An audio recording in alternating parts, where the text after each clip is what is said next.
This is May the 14th of 2019. And I want to start, of course, this is a new budget season for, especially for many of the people on the committee here. And I want to start by saying a couple of things that we've done in the past to expedite matters and move them along, because we're looking at a lot of stuff. And first is kind of how we'll operate.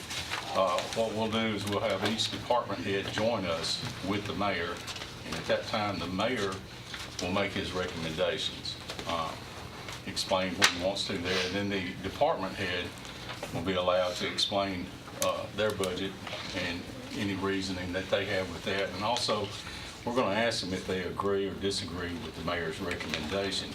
And after that time, the committee members, you will be able to ask whatever questions that you would like to ask until we're satisfied with that. And after that, normally we do a roll call after each item we looked at that costs money. However, to expedite things, I'm going to ask that we do a voice vote unless somebody objects. And if somebody objects, we can change that. But like I said, we've got a lot that we'll be looking at, and this is typical of what we've done in the past, if it's okay with the committee. So having said all that, we can go ahead and start. And Lisa has got something to start us off with. I've got two things. The first thing on your agenda is a budget amendment. It's kind of a carryover from our last meeting where we did that grant for the schools, but we did not talk about the amendment to get that grant from the health department. It was a $20,000 grant for the health department to build a walking trail. So I just need approval to do the amendment, to amend that into this year's budget. She thinks you, is it Laverne? Laverne High School. Primary. High School primary. Laverne primary. So moved. I recall this. Second. Okay, we have a motion and a second. I guess we'll call roll on this one. Okay. Commissioner Allen? Yes. Commissioner Dodd? Yes. Commissioner Gooch? Yes. Commissioner Johnson? Yes. Commissioner Pearson? Yes. Commissioner Stevens? Yes. Commissioner Peak? Yes. Motion carries. Okay, now, great. Okay. So when we were talking about salaries and everything, and Commissioner Allen, you brought up the constitutional officers. Because we have so many of them that we're talking about tonight, I was walking you through why that we are moving to the next level. And it just starts with the 2010 census of 262,604. Laverne and Murfreesboro had a certified census in 1718, and Smyrna did one in 1516. You take those out, replace them with their new certified census. That brings us up to 286,126 bodies in Rutherford County, and that does put this into the next tier. For y'all that look at me and say, what am I talking about here? The constitutional officer. It's constitutional, yes. Okay, so it is done by the state. They give a schedule. And so, anyway, that is the why. Okay, I'm ready. Okay, the first thing we've got here is general fund budget amendment for the health department. Yeah, that's the one we just That's did. the one we just finished, okay. Our budget review will start here, and I'm gonna kind of throw a curve and ask the circuit court and Miss Melissa Harold to come up, please.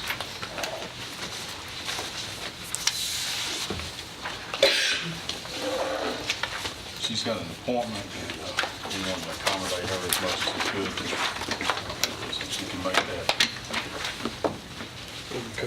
You'll notice over on the page number there, you'll see where we're at.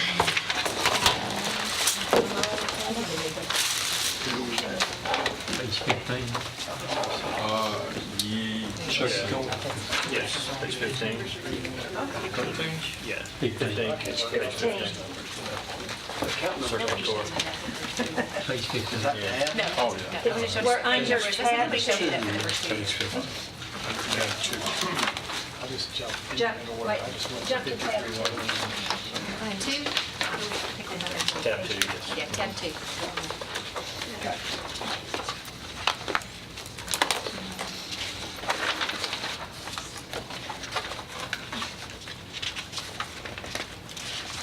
You guys want to go back to your iPad already?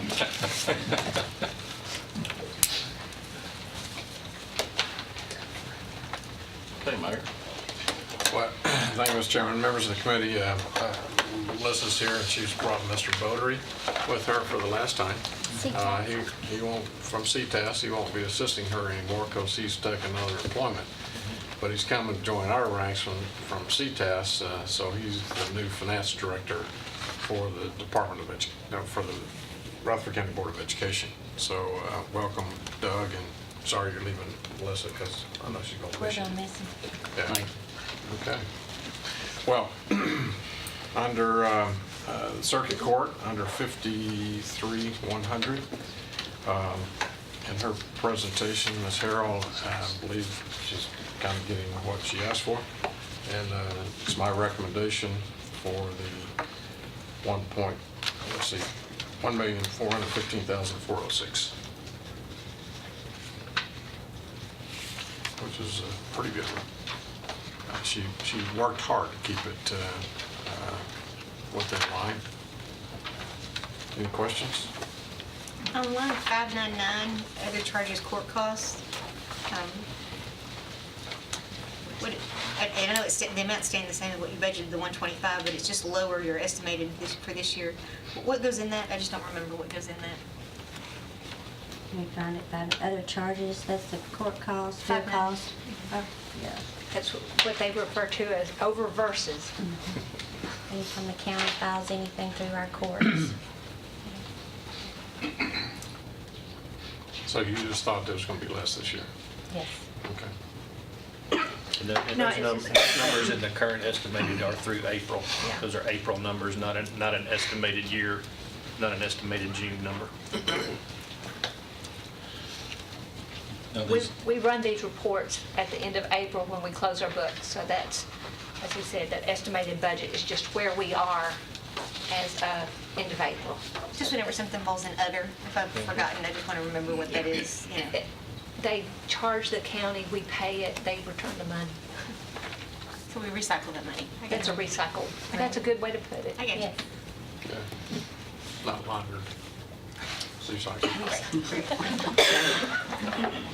Yeah, about the only thing I really asked for was a 2.5 merit full increase for my team. Other than that, and I'd like to say thank you to the mayor for assisting me with my budget, and thank you all for your support in the past. Yeah, let me start out by saying, as we talked last week, that A, if you recall, was the lift of the table for all the employees, 2.5%. The step has already been there before I got here of the 1.75%, so that's on top of the 2.5. And then the salary study that was done where Sonia accumulated all the different counties and cities in the mid-state area. So what you're seeing before you tonight is A, B, and C, okay? That was my question.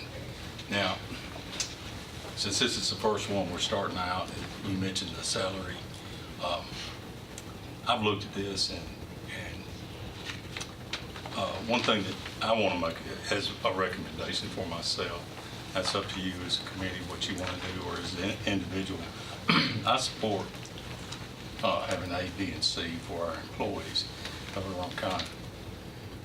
Like Commissioner Allen, we were actually talking about the constitutional officers, which Lisa just explained to you.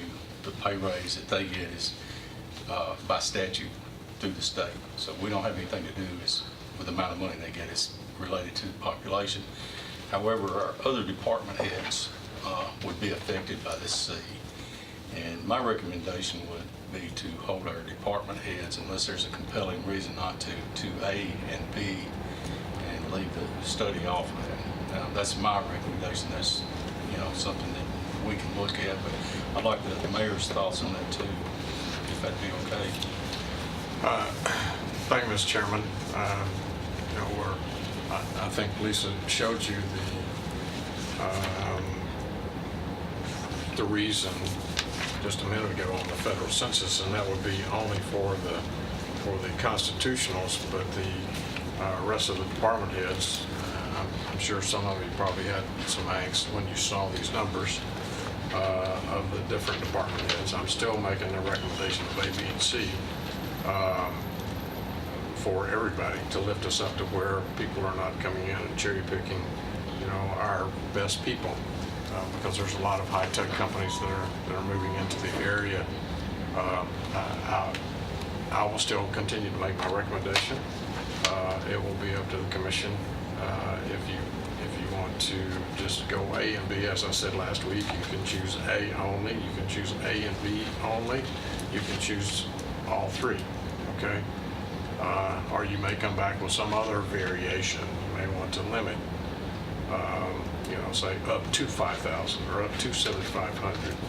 Nobody gets any more than those caps. Those are all options that the commission needs to look at.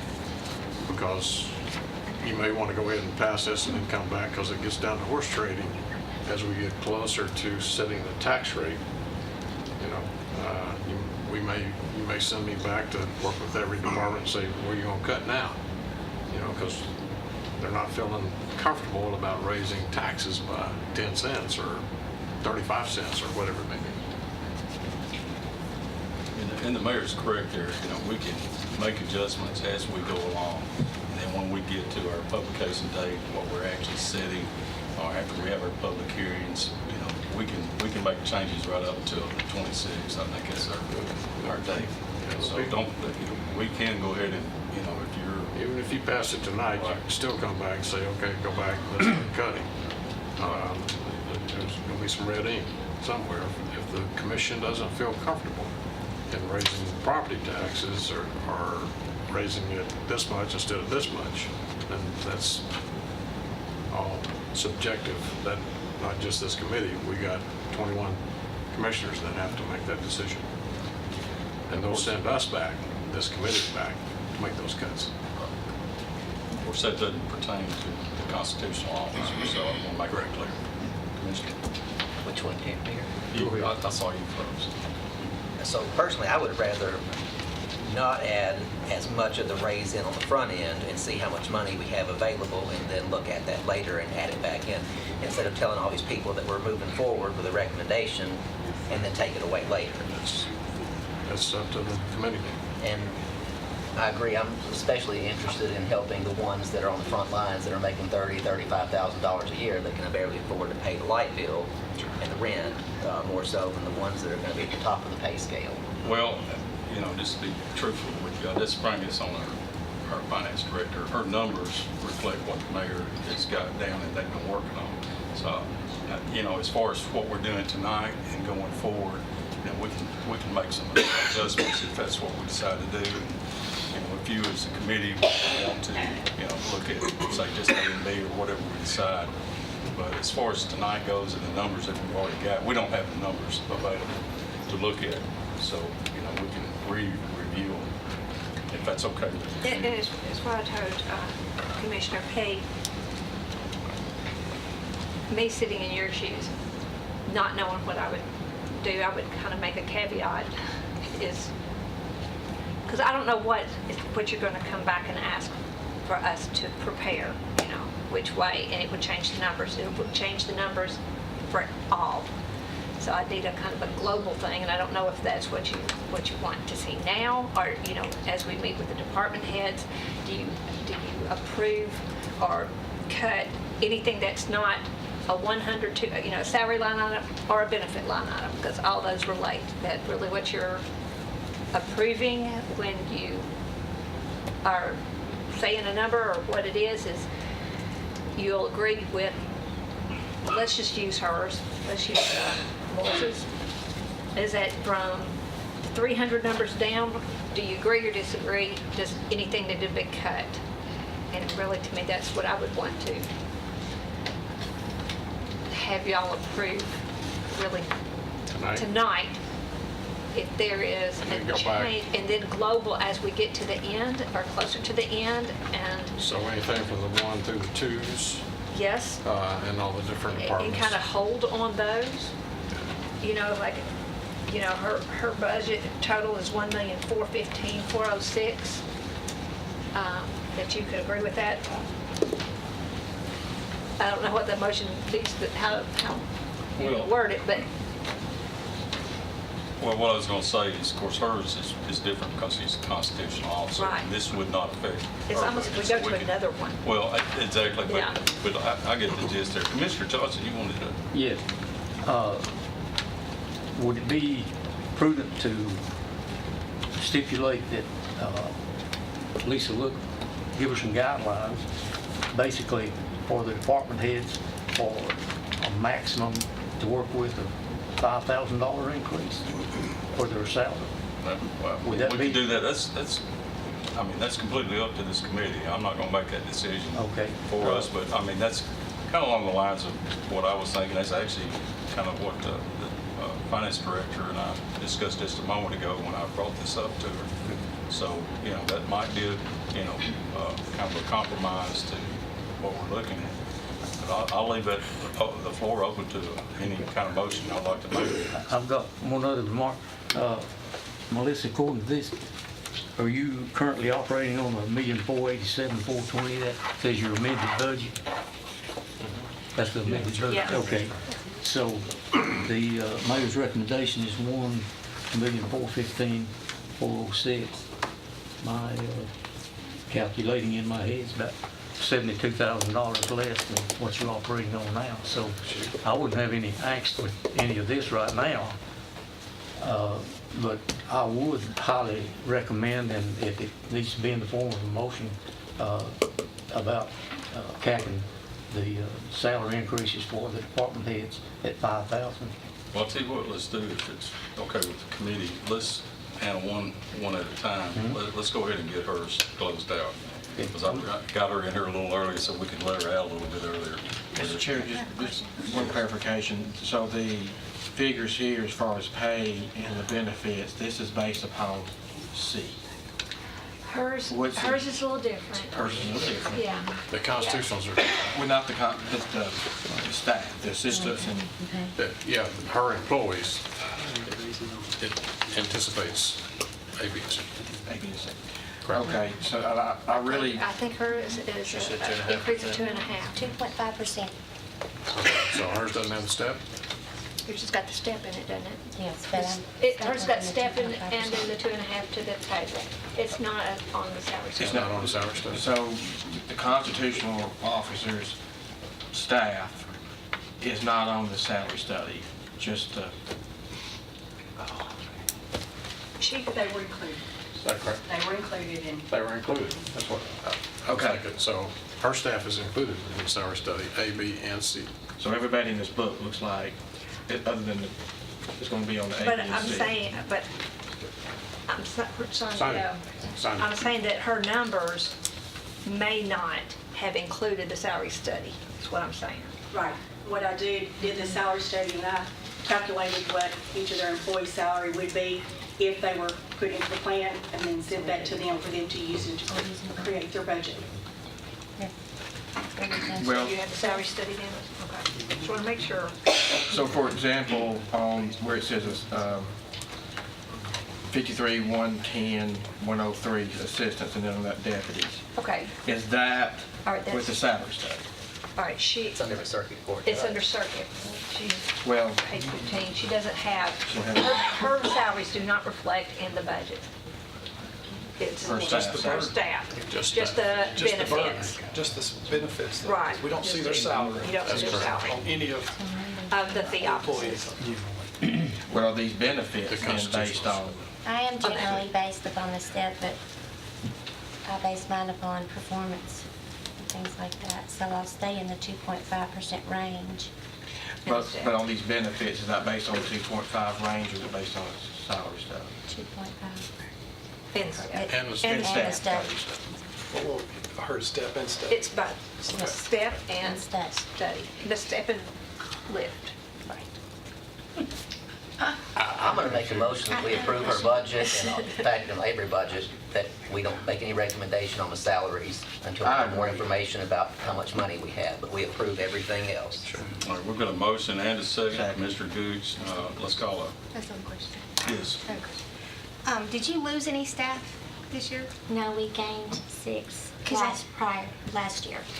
Because on line 205, which is your That's employee insurance. dependent insurance. Yeah, because it can fluctuate depending on which plan they select. Right, but she So we- budgeted less. Right. and- So if you remember, we got rid of the deductible plan. Right. So a lot of people went to the HRA or the copay Okay. plan, which is a lot cheaper than the deductible plan. So Right. some of these people might have changed. So you'll see that plan fluctuate quite a bit between departments depending on which plan the employee selects. So the amended is the 588 Mhm. is what she's at on now. That's what the current budget she's on right now. You think there'll be a $50,000 drop? Yes, yeah, because we based that on the plans that they have Right. January 1.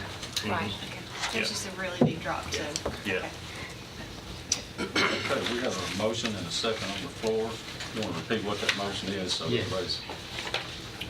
Motion is to approve the $1,415,406 with no amounts consideration on the salaries. The motion was to move the budget forward without any consideration about salary increases. And so if those are included in here, then Right. the motion doesn't Basically, include any we'll be- increases right now, until we know. We'll be approving basically from 300 numbers. 300 down. And then Right. there may have to be some adjustments due to what we were talking about a few minutes ago. I personally would like to see the salary study and look at the numbers and things so we can look and find out where are people leaving, you know, where are we having the most problem, who needs the raises the most, and kind of do a targeted approach instead of just you know, let's give everybody a big raise. We don't know how much money we're going to have yet, and I just don't want us to start promising a bunch of big raises and then not have the money to pay for it. Well, and along those lines, I was thinking about, you know, we're having such trouble finding engineers for my queues, which means my queues probably needs to make more money. So I don't want to limit, so that targeted approach lets us look at specific individual positions and just be really precise about how we allocate those funds instead of just doing a generic $5,000 cap. You know what I mean? So that would be my logic. I almost wonder if we don't need to have a session just on salaries, where we just talk about salaries and really drill down and look at where does that money need to go, just so that we're, you know, it's a prudent approach with it. I'm just thinking out loud. We can discuss it this afternoon after we get through with all these other folks, Yeah. if that's all right. And we do have a motion and a second. Let's do a voice vote on that. All in favor, say aye. Aye. Any opposed? Okay, that motion carries. So we'll be looking at basically line 300 down outside of the, and of course, we'll be looking at what the salaries are, but they could be adjusted. For us, can we have that caveat, because we trace numbers back to the minutes for what is approval. I mean, the minutes are our map for a lot of changes. And so typically, at this point, we're saying this is the bottom number that we're approving, and then we come back and go back and say, this is what we will change to. Because that's what I'm saying is, for us, if you don't mind approving it, as we get down, the bottom line number with the caveat that we know that will be coming back and looked at. We'll at the adjust end. the salaries. Right. Because as we go, we still may change numbers, and I just want to have a number that this is what we presented, and I'll just pick for her. Let's say the bottom line number is $1,415,000, and we're going to take off $100,000 of this overcharge. So what you're approving at this point is $1,315,000. I know that's, for us, this minutes and the numbers are very important to us, is what we get recorded and what we follow up with. Well, if there's no problem with the committee, and speak up now, if you do have a problem with that, we'll... Well, it looks like on paper you've approved. the I know, numbers that but are in that. I know, but that's what, unless I will go through and give you the totals of from 300 to the end, and that's what you're approving. Now, I just want to be able to, because the motion right now, what if we approved? I know in this one, if you went ahead and approved the whole number, which includes all her No, salaries. we approved 300 is down, that's what 300 he said. down, because we did not include Yeah, the salaries. includes any salary increases. So do we need to do? So I need to add give that number. Add Yeah. tell Or you what subtract the that number is. 300s and that's the number? That's the number. That's what I, if that's what y'all want to do, then that's what I will. Well, I was will just have. looking at that number, is it logical to, if we're going to approve 300 on down, is to, at the end, take those figures, and what would it be if we did those figures plus A, and those figures plus A and B, and those figures plus A, B, and Well, C? you've got that. Yeah, we have that. We put that in there. Well, I thought this was A, B, and C. What That about is just A, B, and C, but if you, Wrote down right in front of the purple page. it's in front of the purple page, thank you. Was that by department though, or was that That's in, everybody that's working included, together? that's everybody. So, I mean, it's kind of the global view. I just don't think we have a global problem. Oh, I gave all my stuff away. No, it's behind the purple page. I know, I gave all mine to, Yeah, 'cause Just you've like got, here, Lisa. yeah, you got that's what I'm talking about. $4,305,902 in the general fund that includes A, B, and C. Right, that's the page I'm getting to. So if you did not want to do the salary study, you take off 2 million from the bottom line number. But every budget, we're not doing all those tonight, we're just doing part of it. I know. And I'm not trying to be difficult, but I just don't want to approve 1.415 billion with pay raises, and we don't know if that's where we're going to allocate the money or not, because somebody's going to hear they're getting an $8,000 I pay agree. raise or $3,000 pay raise, and I don't want to take it away from them. Right, I mean, I'd rather add it in later so they get something. okay. Well, the only ones that we'll be talking about, or at least from my recommendation, were the department heads that were non-constitutional officers. 307 down to 7. No, I think we need to look at Well, again, that would go to the committee there. We have passed a motion that we would look at the 300 down, and Lisa's made a recommendation that we use the full number just for tonight, Just with the as we go caveat through. that all of these are subject to change On personnel. on the personnel. That's all I was saying, is that, I mean, I think this discussion that we're having makes it clear, I hope to everybody who's watching it, that y'all are not saying that y'all are voting to do ABC. Because you're going to come back and look at it. I honestly agree with Robert. If you say you're approving the 1.4, it feels like you're approving 1.4. Okay. All right, so the total amount, I gotta add these to that. While you're doing that math, I have one more question for Melissa. On line 317, your data processing dropped a lot as well. Yes. What was that about? We went to Tensa's local government, which is a huge savings. Okay. So for 300 on down, that's 388,656. One more time, Lisa. 388,656. Does that include 194? No. That, and you know, and the other, you know, not being difficult, but for the number of employees, regardless of which pay you pick, employee insurance is going to be the estimate.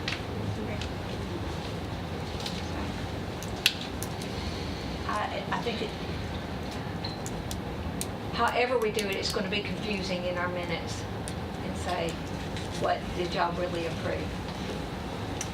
Well, right now, basically, we've got a motion and a second to approve this, if I'm not mistaken, And a unanimous vote. and a unanimous vote. Yes. So, you know, if we change something else, I'd have to hear something from the committee. If you want to do that, I'd say we move on as we're doing right now. We'll get this straightened up in the meantime with our salary. Mayor, have you got a recommendation here?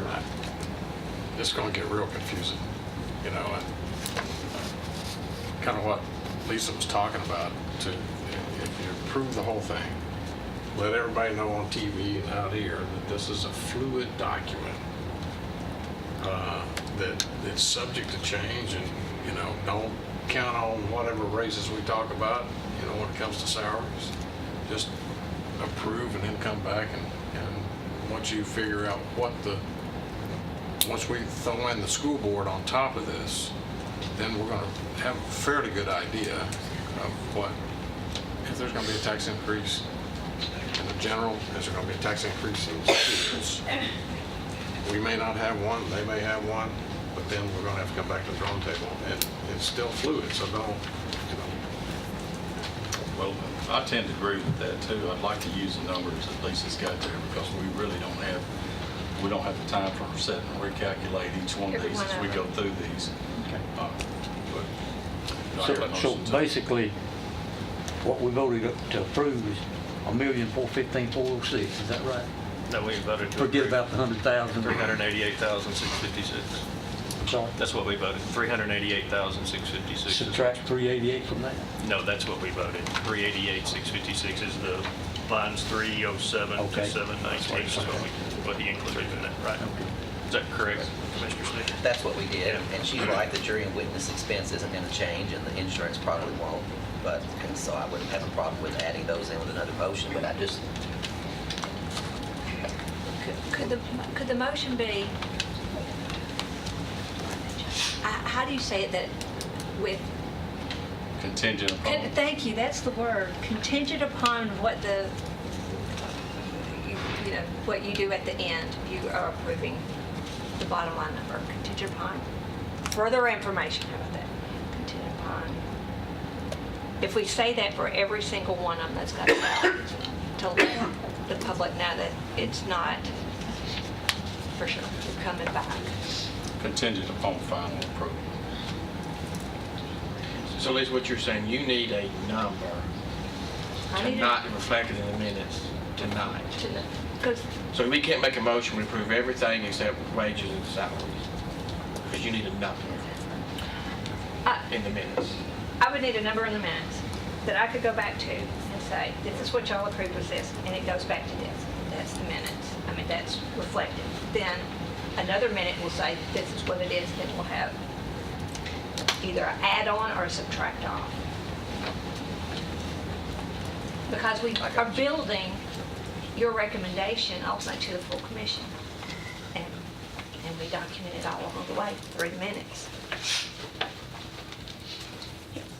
Do I hear Yeah, any other discussion on that? So, Yeah, this is, I guess, part of what I'm struggling with is that, you know, you all have had a lot of time invested, you know, in these numbers, a lot of time invested in the salary study.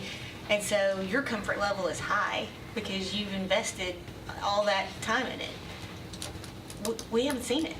We don't know. And so my comfort level is not as high. So that's part of my struggle in saying okay to any number that has to do with salaries until I have more information, you know, about the salary study and where it's going and who's getting it. And so, you know, that, just so you know, that's my heartburn. That's where, you know, I feel like I'm being asked to vote on a really big number. Yep. I agree. Based on, you know, nothing that I've personally validated. So do we need to, How did you, this is my first year on budget, how did y'all do it last year? Did just approve everything as is and then then we may tweak back. it? here's the things that, and excuse me, I'm jumping in, I'm sorry. Go ahead. This is the most massive change we've ever done. So we've never done this before. So we don't have a previous year to look to as a model for how to do this. I think the salaries need to happen. I'm fully, you know, in support of that. I just want to know exactly where they're going to go, and I want to make sure that we're helping, like Robert said, you know, the folks that need it the most. I want to make sure we're really taking care of those. Or the high turnover positions, like Mike with the engineers, and you know, I just want to make sure we're being super targeted about where these dollars are going. Because when we have to defend a tax increase, I want to be able to defend it and say, we looked everywhere, we turned every rock over, we knew this was exactly what was needed, and you could stand toe to toe with anybody who wants to say, you raised my taxes, and I can say, absolutely I did, and this is why. I can't say that right now. I will say that in the past, when we've done salary surveys, we have stepped into it. Stepped into it. 2 years, 3 years, it might be. And by the time you get there, we're behind again. So this, in all honesty, for as long as I have been here, this is the first time that the full salary study has been recommended. We're to overhaul. We're completely overhauling the Yes. pay consistent. We've never done it before. We've done it, but we piecemeal it and get Yeah. behind. Yeah. So we've never, I will say never since, and my never is Lisa's term, Great. ever implemented in full a salary study. But the thing that we have done is we have made a recommendation, and then from that recommendation, the mayor's recommendation, and if the department head agreed to that, at that time, when we looked at it as a committee, we would say, okay, well, I like this, except I want to say limit the department head to a $5,000 increase, which is what you suggested. You know, we could do, and we have done things like that. You know, they're line item by line item. We can look at each item as we want to. We can say, okay, I don't like this line, say 348 postal charges. You know, I think you need half that, or maybe you need double that. But we can go in line by line item. We can change any item in there, you know, as we go through this as a committee. And I want you to be aware of that. And, you know, what questions you asked, just as Rhonda was there. But we normally will have a figure that we're looking at, and that's my comfort level, is having that number there. And I think the mayor basically and Lisa are saying the same thing. We want a number that we can shoot at now. That's not to say that we couldn't come in at any line item in there and say, hey, we want to pull this out. But that's, again, up to this committee one at a time. But again, my recommendation would be, hey, let's shoot at these numbers, but use the numbers that she's got, but make the vote contingent upon us reviewing it and making that decision. But I'm like you know, we hadn't seen it yet. Well, you got a lot more commissioners to look at it as well. So this is strictly a recommendation that will come from this committee, going to the other In your commissioners. past experience, at what meeting would you begin the scrutiny of the line items? Well, it This is depends a high on level? it depends on the. This is it. This is Okay. it. Right there. This is it. So, Yeah. Yeah, you're starting tonight now. A lot of times after we do our public, you know, we'll come up with a budget and we'll post it for the citizens to look at. And after that, we'll have public hearings. And at the time we have those public hearings, we'll take recommendations that we hear from our citizens and say, hey, why don't y'all look at this? This is too much, or, you know, we need more ambulances, you know, or, you know, whatever the recommendations are. And then we'll go back and look at it again. And as I say, right up until the final day, and even the final day that we approve the tax levy, you know, we can make changes. So anything we do right now, we can change. But yes, this is where you want to start looking. So I'm still trying to wrap my mind around why we can't take the 1.415 million less any proposed increases to salaries and benefits. I mean, that's a pretty defined. Say it again. Say Just what you take just this said. number less any increases to salaries or benefits. Like the pension item is going to be changed if you Okay, increase. I'm okay, you're just gonna have to give me time to give you the new number. I mean, I'd be comfortable moving forward with that because that's, So just saying that? yes, because it's on the Okay. record that we're not giving anybody a raise yet until we've had time to review it more carefully. And I would rather add it in later once we know the big picture. So you would say like your motion is to approve 1.4 million excluding salaries. Less, How about that? less increases, or however you want us to word, less proposed raises Yes. and Yes. related benefits Like what until you further Give us review. that number, start with that number. You approve that, less But you want- proposed increases in salaries. you And want- How related about that? benefits. And related benefits. you want her to I'd be figure- happy with that. Sit there and figure that every night? No, I think if he says it that way, that gives me the number that I'm starting with. She can figure that. Less. Chief, at No, I another mean, time. that's how I can put it in the minute. You're approving 1,450,000 less Less. any increases to salary and benefits Until further review. until further review. That'll work. So I'll make I'm a good with motion to that. rescind what we just passed and substitute this language instead. I'll second that motion. Is there any discussion, further discussion on this with the committee? There being none, let's have a voice vote again. All in favor, signify by saying aye. Aye. Any opposed? Okay, we'll try If that's this. how it's done, I have a number I can trace to, and I'm good with that. 11415 406, correct? Minus Less. salaries. just like he said. Okay. I knew there was a way to say it. I just couldn't get it. Okay, Ms. Harrell, thank you. Thank you. Doug, thank you. Have a nice night. Okay, now we'll get back in line to where we should have started from, and Mr. Payne, if you can come up for community learning, that's on page 8.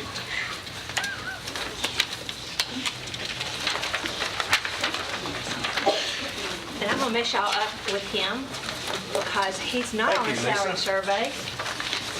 His teachers are all based on the school board's teacher pay.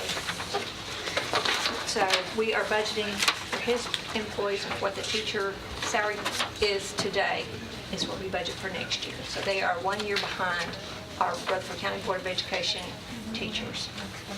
So you could do this whole one. Is this the other general administration line? Yes, 51,900. For those of you at home that don't know what we're talking about here, if Mr. Payne, you want to take a second just to explain your job? Rutherford County Community Learning Center has been in existence 35 years. We are a school for at-risk teens. It's a choice school. No one is forced to go there. They're not making it in high school. If they didn't come to us, they would be high school dropouts. We have over a 95% success rate. This is my 31st year doing the job. That's it. Graduation is this Friday? This Friday, Invite 'em over. if we all live till then. Mayor? I can tell you more. I can sit here all night long and tell you about CLC. After 31 years, Michael You and his know. wife do an excellent job, small staff that he has. this budget is exactly what you saw last year, with the exception of personnel. And that's, no line item's been increased, no added personnel, nothing. This is for another day, but I'm gonna work with, I think we need to check with the department to find out why the money doesn't follow the kid into his school system. I passed a bill for Genesis, which is located down here on Church Street. I passed a bill last year because they have a location Genesis does in Hartsville. And when we went to the governor says, why isn't the money following the kids? Because once they get kicked out of school, they go to Daniel McKee alternative school. And then after that point in time, the money ends. Well, if they're still in his school or Genesis, the money should still follow those kids, because otherwise the next step for them is jail. And there's gonna be $65 a day that we're gonna have to pay. Does the money follow the Volunteer Challenge Academy that we heard from? Because it wouldn't be any different than them, would it? No, I think, the State Board of Education fought hard to keep that money from following, going, but, I still think it's a whole lot cheaper. That money's allocated by the state, it's the state taxpayers' money, let it follow these kids. And so that's another issue for next year, but I do recommend his budget's the same. He's doing a great job with these kids and graduating them, and they're getting out and getting jobs and being productive citizens, otherwise they'd be in jail. And it's at 11 o'clock this Friday? 11 a.m. Graduation. Yes, and it's here in the courthouse. And I will tell you, if you have a chance to come, it's a very moving experience. These kids will tell you the difference that this school has made in their lives and their families. And Thank you. I cry every time. It's great. How many teachers do you have? I have 2 full-time and 1 part-time. Mr. Payne, the question we've got now is, do you agree with the mayor's Yes, recommendation? I agree. Okay. I make a motion to approve. Second. Motion and a second. Okay, all in favor signify by saying aye. Aye. Any opposed? Motion carries. Thank you, Mr. Payne. Thank you. Okay, the Board of Equalization, Mr. Mitchell.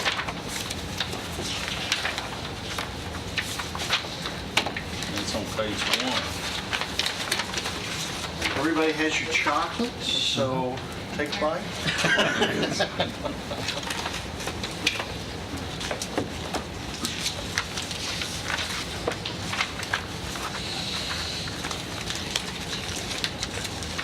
Thank you, Mr. Chairman. As you see, my recommendation is for the Board of Equalization is $35,890.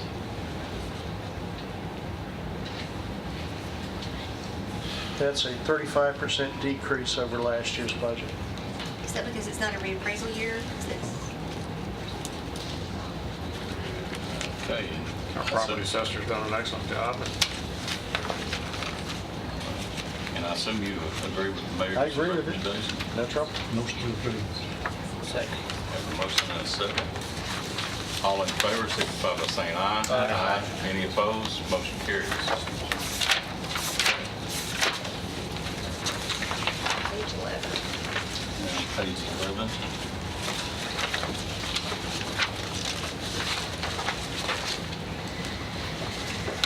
Mr. Chairman, members, I am recommending $1,240,817.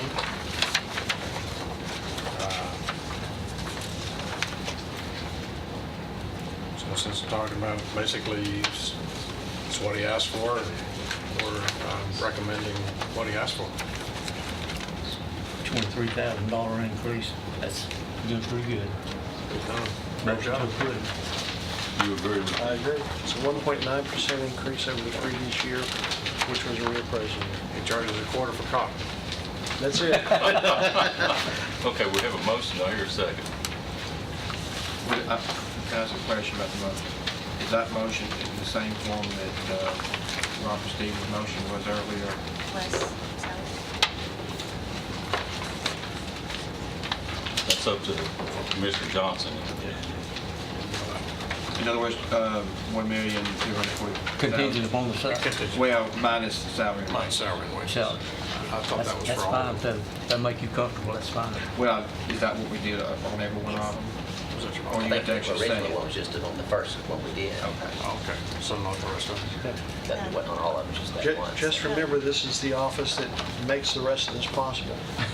No, I think for consistency, it needs to be on all of them, so we can examine salaries. Okay, that's included in his motion. I assume that's included in your second? Second, yes. Okay. And you agree with this recommendation, Mr. Mitchell? Sure. Okay. Surprised you, didn't it? Yes, it did. Are there any other comments? Yes, what are members? your turnover rates, or your, We you lose- have guys atrophying out, We have them leaving, going other places. We lost 2 this year. We lost 2 the prior year, and they're essentially appraisers that we've lost. How much, Russell, is each appraiser responsible for managing? It's I know it's a $33 billion real estate portfolio, so spread out amongst all of them. or your deputies? Is that- But they're just our appraisers. We have, yeah, they'd be in the deputy line right there. That's right. How many positions do you have in that line item? We have, in the total office, we have 30. No, I mean, out of that 106, if you're losing 2, I'm just trying to figure out 2 of how many? Are you losing 2 of 10, 2 of 15? Well, in the 2 of- appraisers, we lost 2 of 8. And we've replaced those 2, but it will be probably 18 months before they're up to being able to fly on their own. Okay, we have a motion and a second. Is there any other discussion?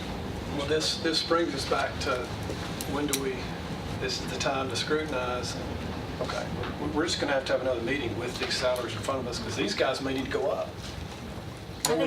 More than, this is at 2.5, 1.75 plus the C. Correct? Well, that's certainly something we'll discuss, and So- we do have meetings open where we can discuss items like this. But I mean, if you want to go ahead and start discussing it right now, that's your Sure, option. it's- I'm not trying to hold you back. Understood. I have a motion on this, We've got a motion and a Motion on the second. property assessor's budget, yes. and it's less than, Okay, that's Mr. Johnson. Any other discussion? There being no more discussion, have another vote. All in favor signify by saying aye. Aye. Any opposed? Motion carries. Okay, reappraisals. Thank you, Mr. Chairman, members of the committee. On the reappraisal program, my recommendation is $1,205,427. The only thing that I did not approve under the reappraisal program is under item 317, which is data processing services. It's for $100,432. I asked our property assessor if we could wait and maybe work towards that. There's a gentleman out of Ireland, I believe, who has I think, a great system. Of course, Mr. Mitchell's been working with IT to try to come up with something similar to what this program is, but I'm not sure that we'll ever be able to get there as sophisticated as what this program can do. But I deferred not to put that in my recommendation this year and wait till next year to see if we can find the money to buy that, because it could really help him on a reappraisal year. What does it do? What you, It will assist, one, with the appeals, because it communicates and compares comps, which comp, you have to bring 3 comps to an appeal. It assists the property owner in locating the comps that we would use to set their values. So once they see those values, they've got it right there in front of them. It decreases the number of appeals that come before the County Board of Equalization. If they choose to come before the Board of Equalization, they've already got their comps with them that they would use to present to the board, so it expedites the process. The second part is it has a function to it that will assist new appraisers, which unfortunately we have a whole lot of them, develop a skill set and a competence that it would take several years to develop, because the program will verify the information and clarify it for them so that they can input the information. They've got the information back so they can check their work. Currently, right now, we are probably the only county in the mid-state that doesn't use it. We had somebody at a training class, and the deputy chief assessor in Sumner County, when one of our ladies was attending the class, said, well, we don't have that. He says, how do you not have it? Montgomery County has the program. They use it with their Chamber of Commerce. That was the program that they used to sell the huge office park or whatever it is that they have going up there that covers the entire north end of their county. So it is a GIS-based statistical analysis program that interfaces with our current CAMA system, and it allows us to get better data. It allows the data that we have to be more easily explained in appeals and to administrative judges when we're putting the appeals together. So we have June the 1st, we're starting up with our County Board of Appeals. When you're setting the rates, that's making the assumption that everything stays on the books. We could lose it in appeals.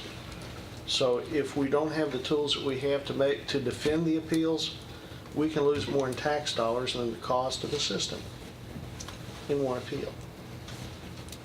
So that's, can we get by without it? Yeah, we can get by without it. We can, are we as efficient as we could be? No.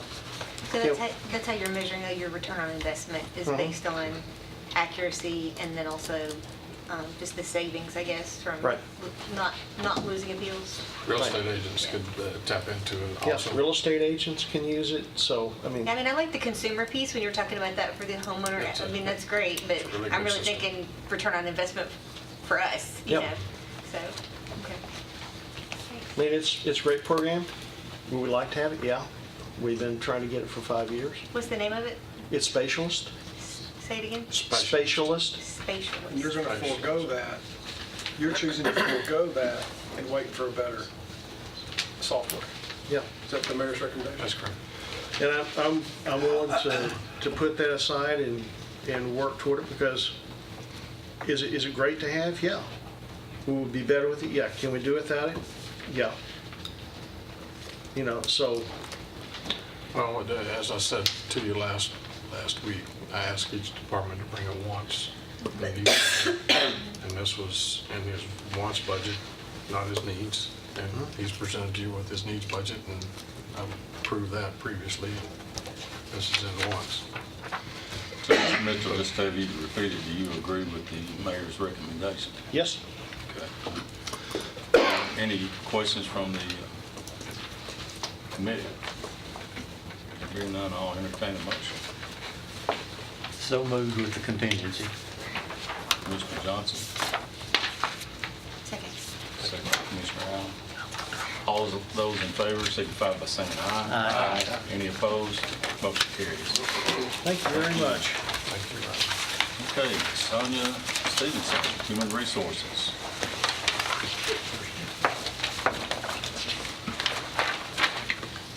I got you. Oh, thank you. Oh, you're being a gentleman. Thank you.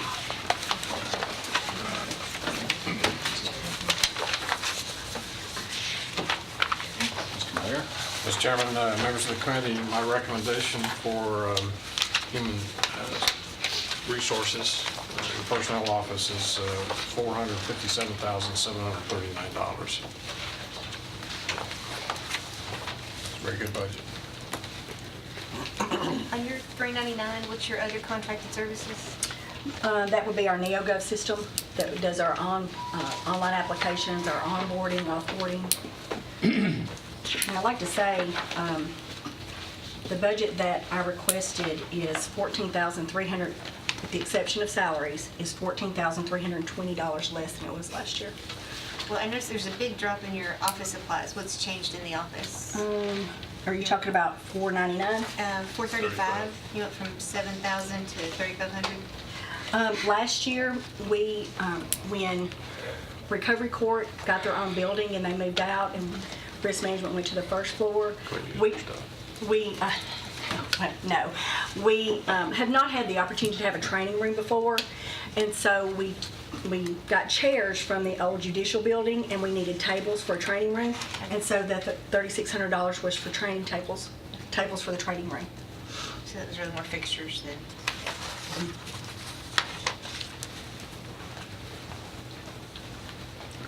Well, you've heard the mayor's recommendation. Do you agree with that? Yes, sir. Okay. Any questions from the committee? So, Mr. Mayor, you recommended increasing salaries greater than Sonia. Okay, you touched on something. Because this is an overall in a lot of the budgets. When we first get, our department, finance gives the salaries to the departments to use so that when they go in front of the committees, they have a number instead of like. The worksheet. Not the worksheet. Usually with the And so staff. what it is giving them just where they are in a step. It did not So include. it did not include. It wasn't until we got the sheriff's budget, as we were going through, that we started including A, B, and C. So hers only, she was early on when we first got started, so hers only included the step.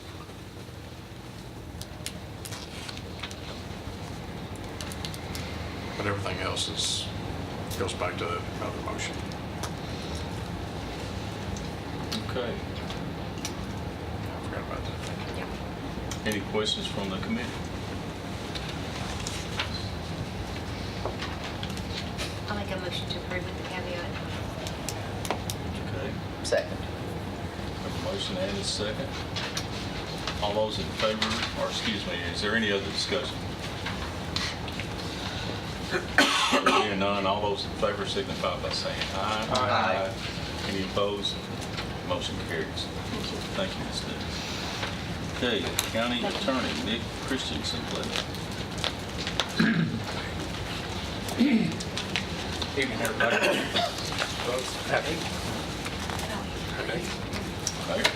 Thank you, Mr. Chairman, members of the committee. My recommendation for the county attorney's office is $265,000.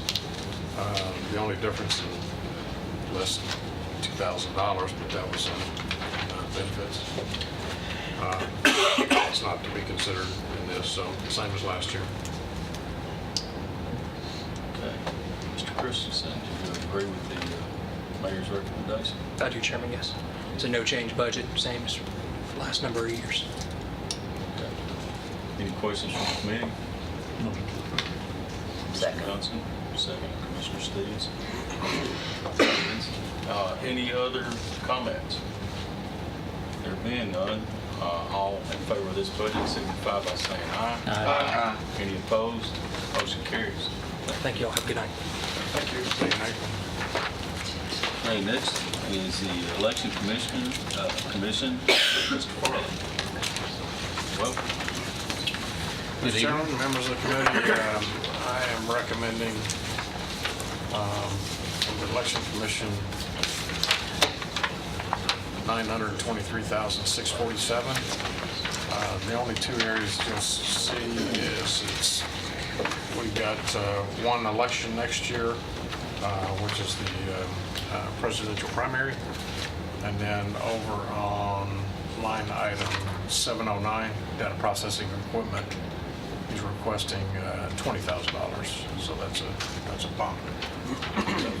That's actually for laptops, for electronic pollables. That's correct. Instead of coming and them all crashing or getting worn out at one time, we do a replacement schedule over a period of time. So we've got, that right there will allow us to buy 15 additional laptops to replace worn out laptops that we use at polling locations. Yeah. Mr. Farley, do you agree with I do. his recommendation? And also, $181,000 of our budget will come back, be reimbursed by the state.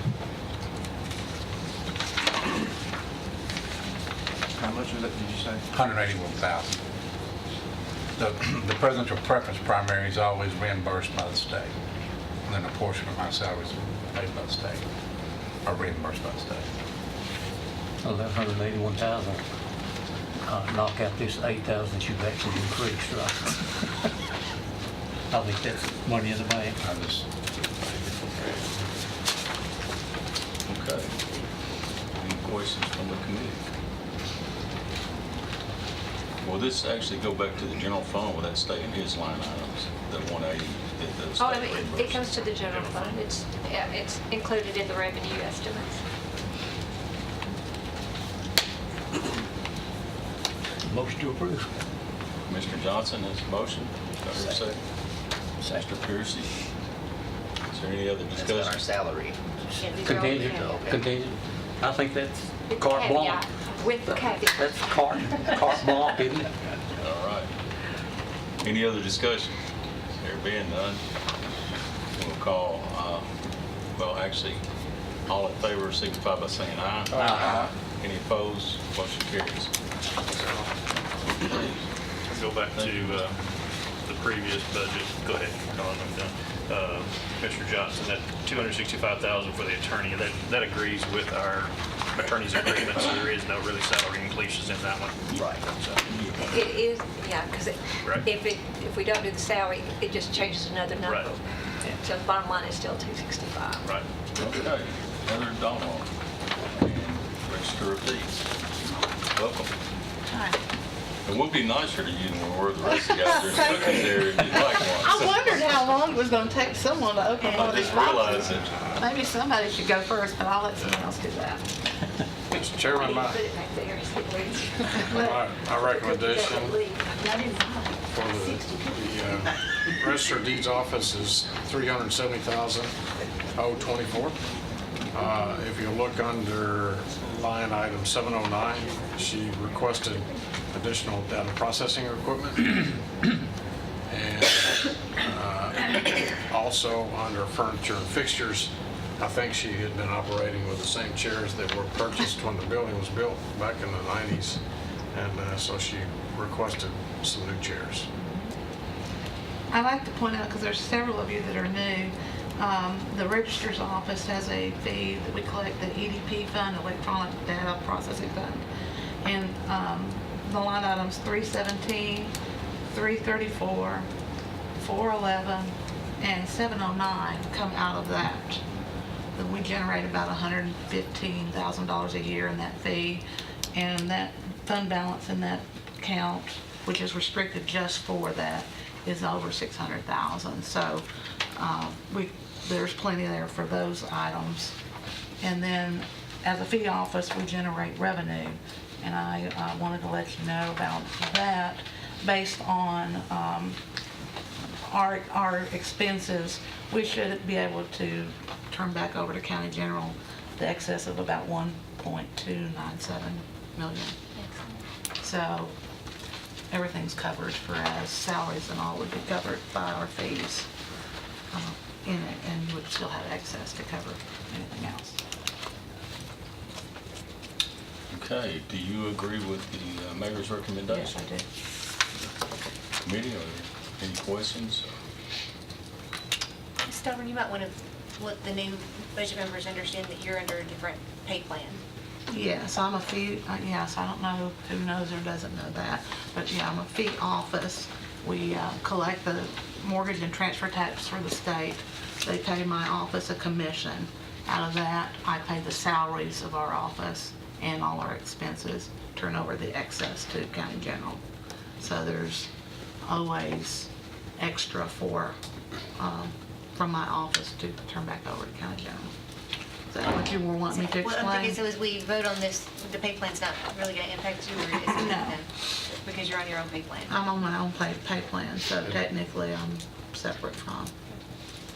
And you send to the mayor's office a Monthly statement. monthly statement on how much she is returning back to the general fund. And you have that in revenues estimate, you have a revenue estimate on the budget. Yes. And, Ms. Heather, what, you mentioned, I think, one of the fees you collect. What all fees do you collect? All right, that's an EDP, is an electronic data processing fee. That's restricted for electronic data processing duties of my office. We, at one point, I forget which year we voted to allow the register to help other departments and other elected officials in the county with records management projects, and we've been doing that. So as much as anyone has requested, we've provided those services to them, which would include scanning and microfilming and those kinds of things to save money. But those monies can only be used for electronic data processing. So obviously it's in excess of what my office needs, so I'm trying to find positive ways to use that. But you collect money for the state? Yes, the mortgage and transfer tax is what we collect. Okay. And then there's other recording fees that the register charges, which also generate revenue for the county as well. Primarily it's money that we're sending to the state and we get a commission for that. Correct. And the state set those fees? Yes, and we're actually trying to work on some legislation to get more commission back from the state. And that's been a 2-year process, and we're getting closer to it. Actually have figured out how to play that game, which is to get on the governor's budget instead of trying to get it through the budgets of a regular bill. So we're going to be working on that.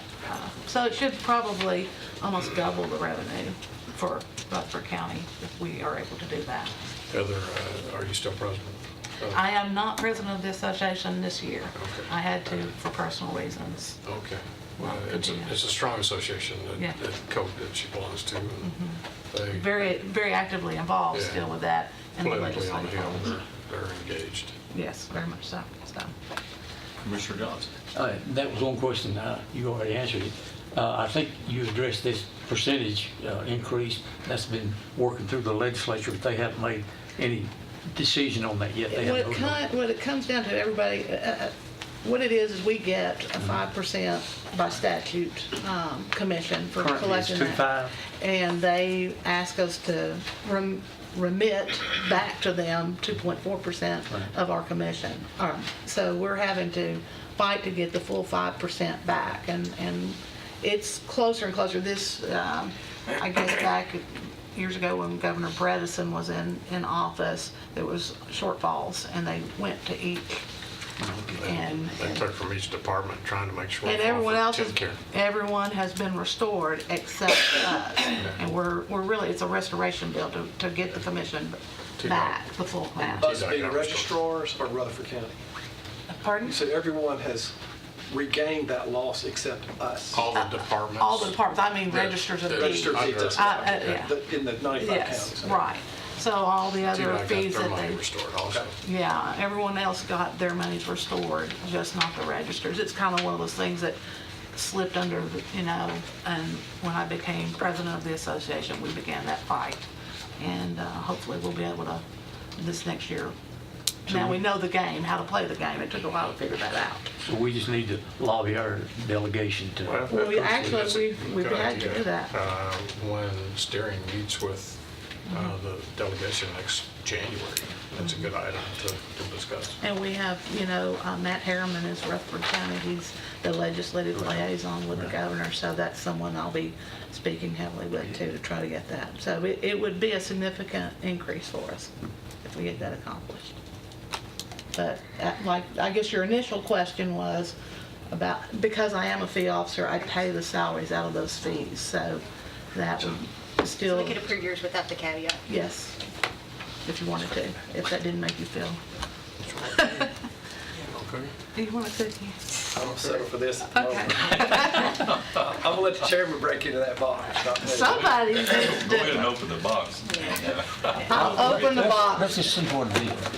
Oh my, they're pink. Holy ice Toledo, cookies. Ohio. That's really nice. 75,000 calories in each one. Oh no, these are chocolate chips. Oh, pass them down. Well, I mean, we get It's it later. We get it later. Chips. Everybody have a cookie. Do that hand, Mr. Chairman. Do now the hand. Okay. I'm sorry. They're huge.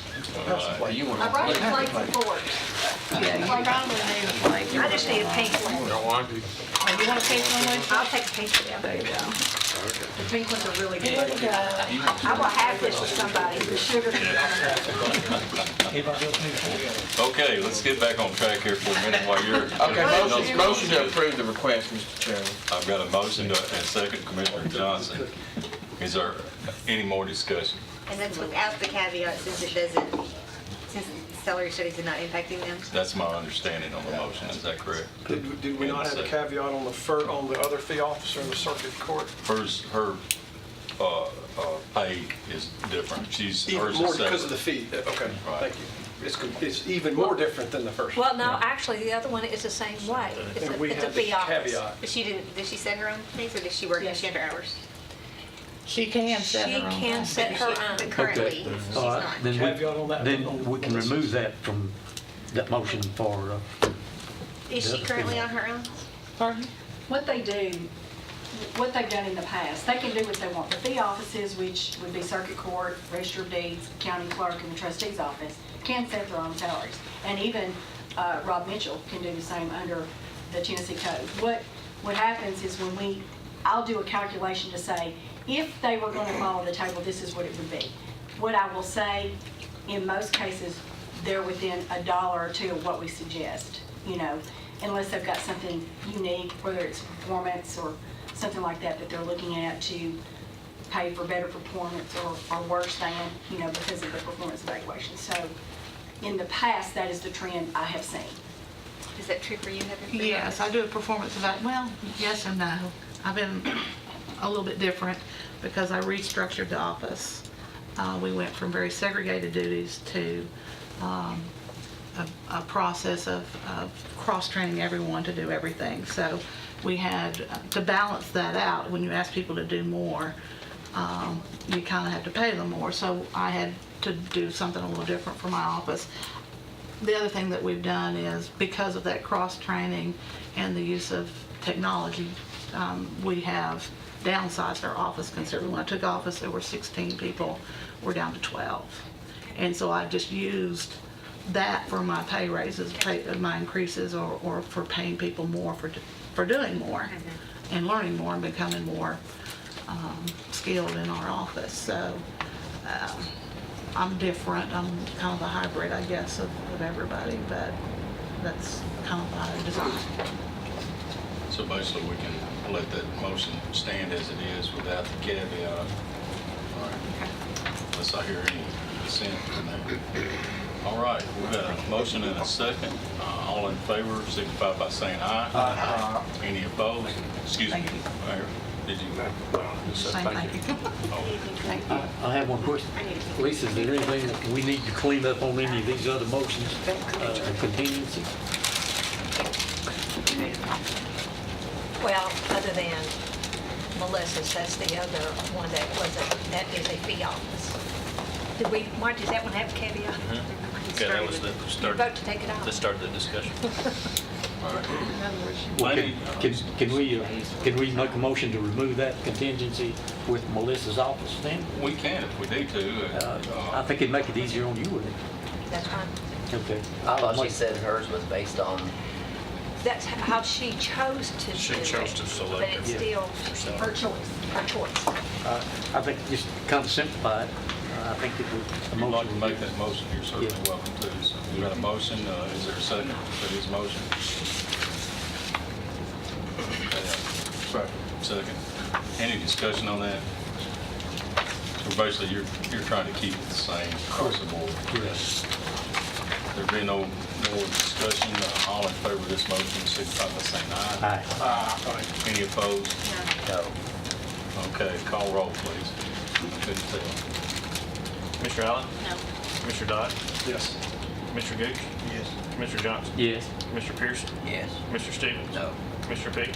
Yes. Motion carries. Okay. Now, let's go ahead with our planning and engineering. And or do we need to, well, that motion took care of it. Mr. Mayor, please continue. Thank you, Mr. Chairman.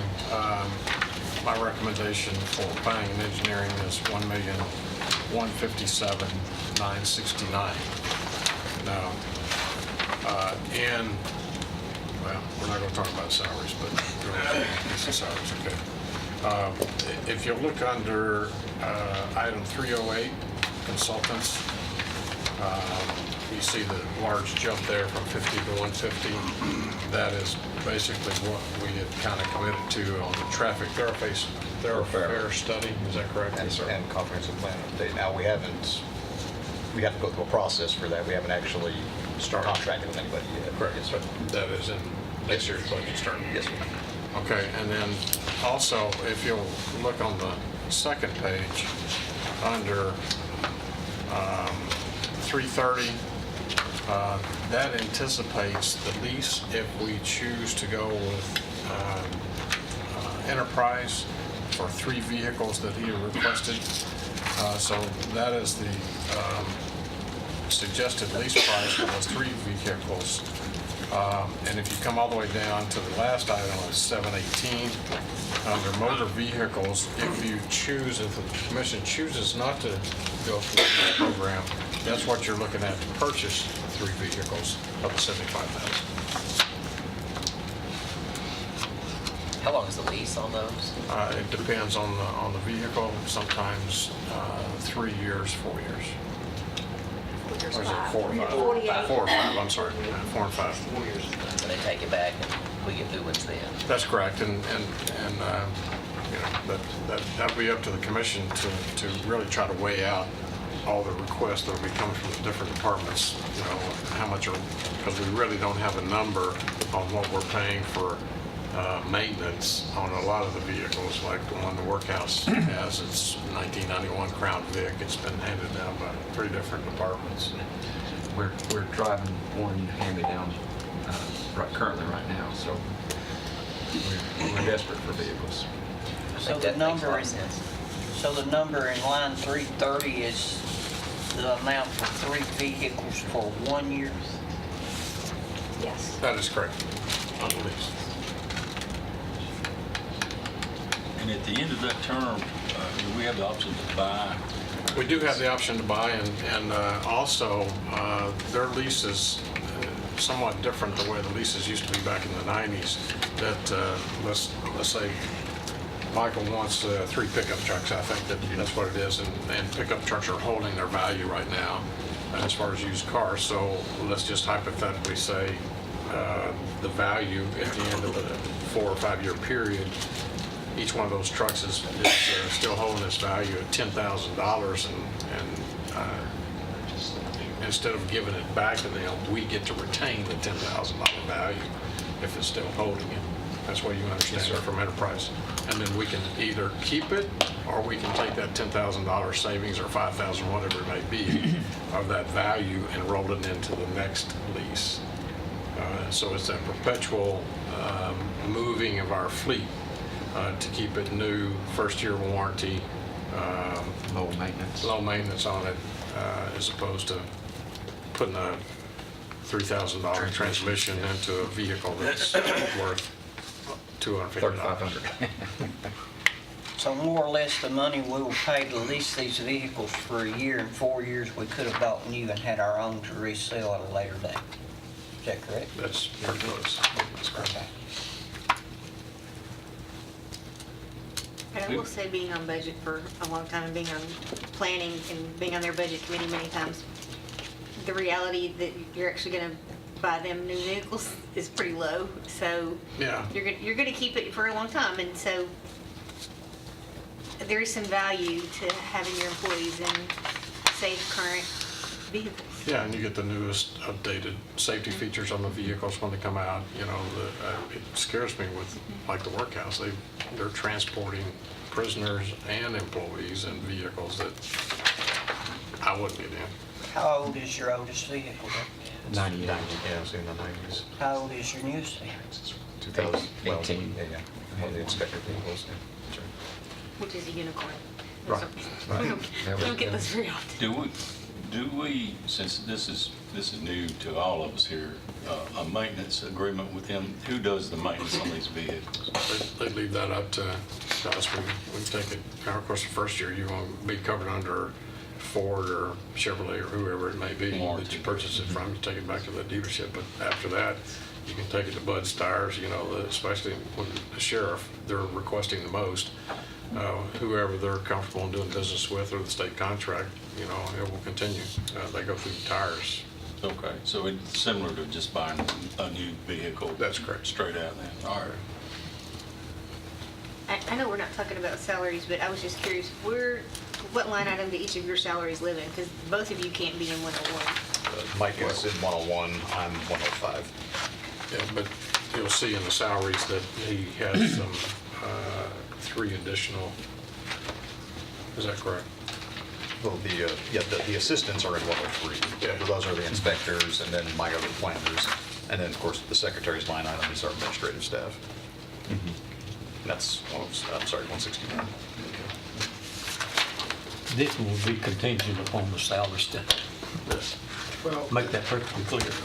Commissioner Dodd. I have, two. One question before we go to salaries is, y'all, you enhanced your software, some, I'm trying to find EB or last year's budget. What was it called? You're talking the electronic data, I know what you're talking about, the City Works and the True North project is what you're talking about, yes, sir. And so we contributed to that in last year's budget, and I see in data processing, and you decreased your budgets.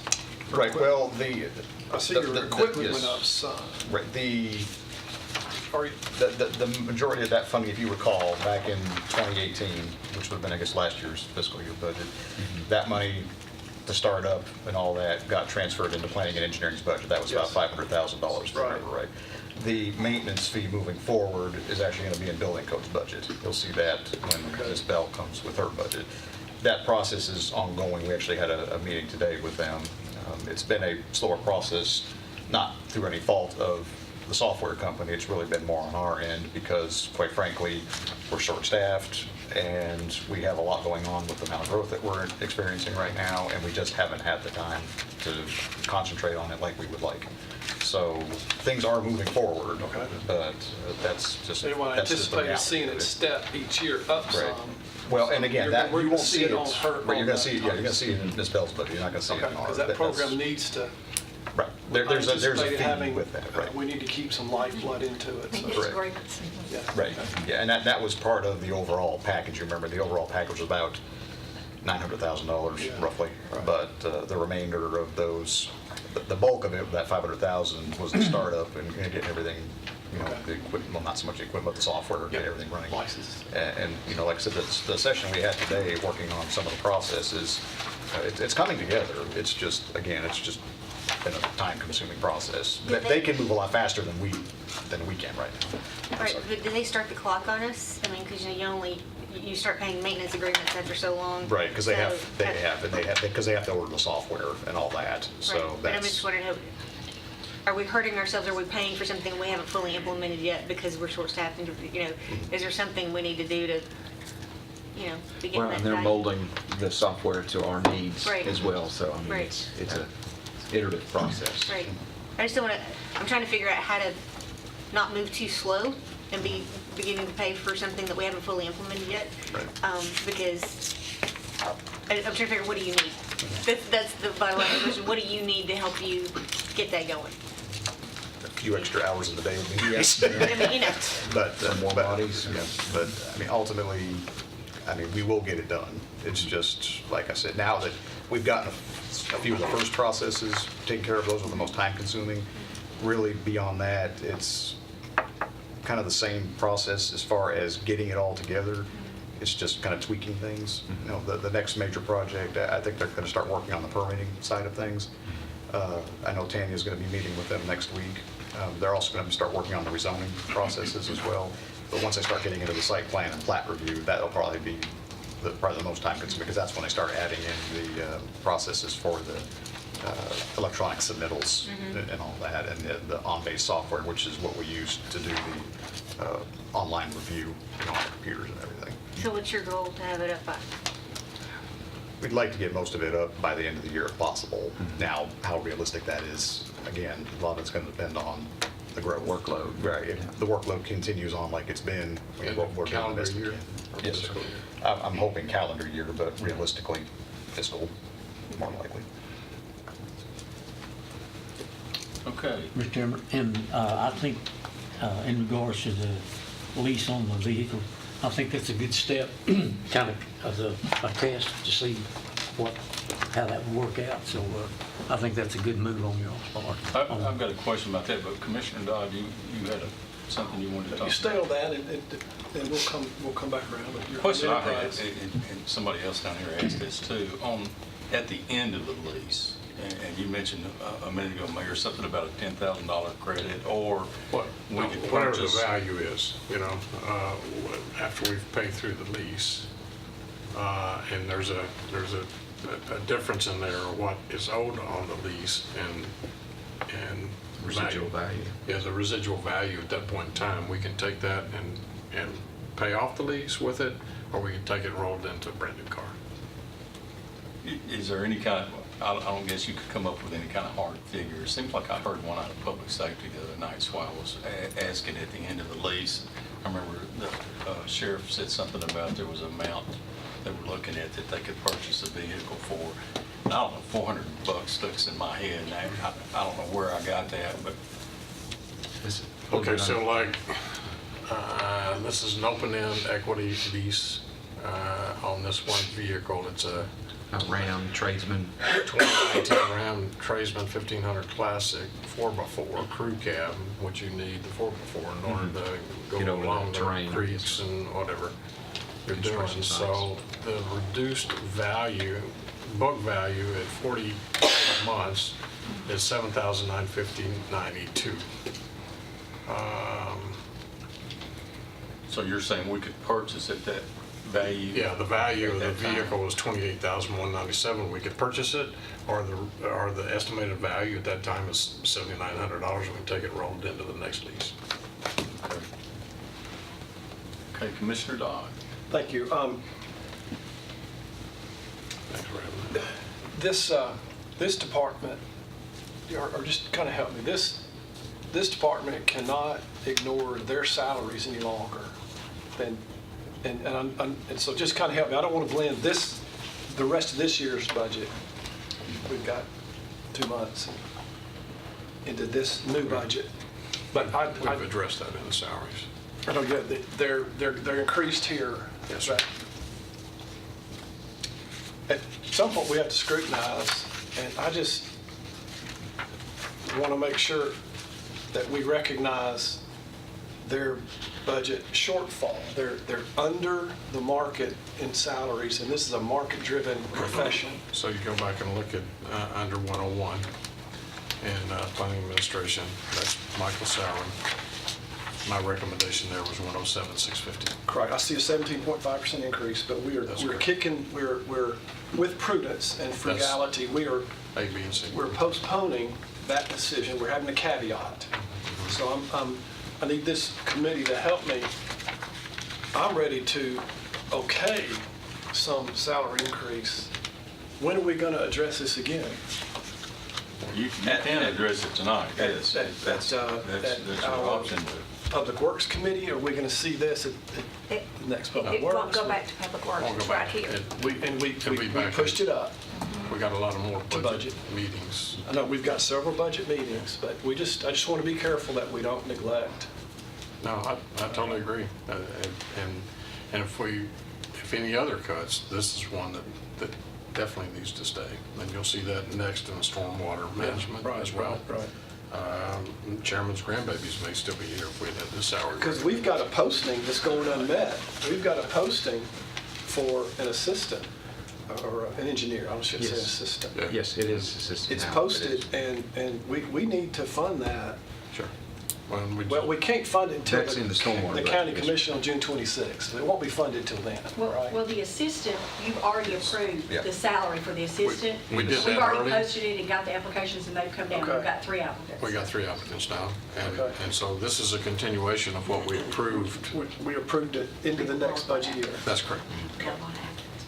Right. That raises my comfort level. I just want to, y'all help me make sure that we are giving you the ammunition you need to go forward, because your office is in jeopardy. Well, we did that one, March, February? But we That- came back and said we Yeah, and I remember that vote, But and that is that we y'all- posted it, but went and bumped it up Correct. so we could post it. And now we have those 3 applicants, and that will continue, that bump will continue on into the new budget, starting July 1. And those 3 applicants, you're hoping to fill 2 vacancies? One vacancy with my department, the other engineers with the highway department, So public we works. still have that vacancy? Yes, And that's been since vacant? the holidays, yes. Yeah, so it's been Several vacant. months. Last fall. But of those applicants, I think one of those would fit Greg's too, they, Yes. for the right. Right. One of the 3 that we got would be a good fit for his department. The salary that we have for that position, did we upgrade that one as well? Yes, the EIT and we updated the EIT, the professional engineer, and the assistant director on the same Correct. time. and these are all in the 103? The no. assistant director. The assistant director would be under the stormwater budget. Oh, I'm sorry, we were about to say, okay. That's the other one is in highway department. Correct. Yes. Okay, gotcha. And one is in yours, in 103. 103 here. In stormwater, yes, sir. And 103 would be 103. And Yes, the sir. other 2 are you guys, okay, 101, 105, 103. I'm not sure if,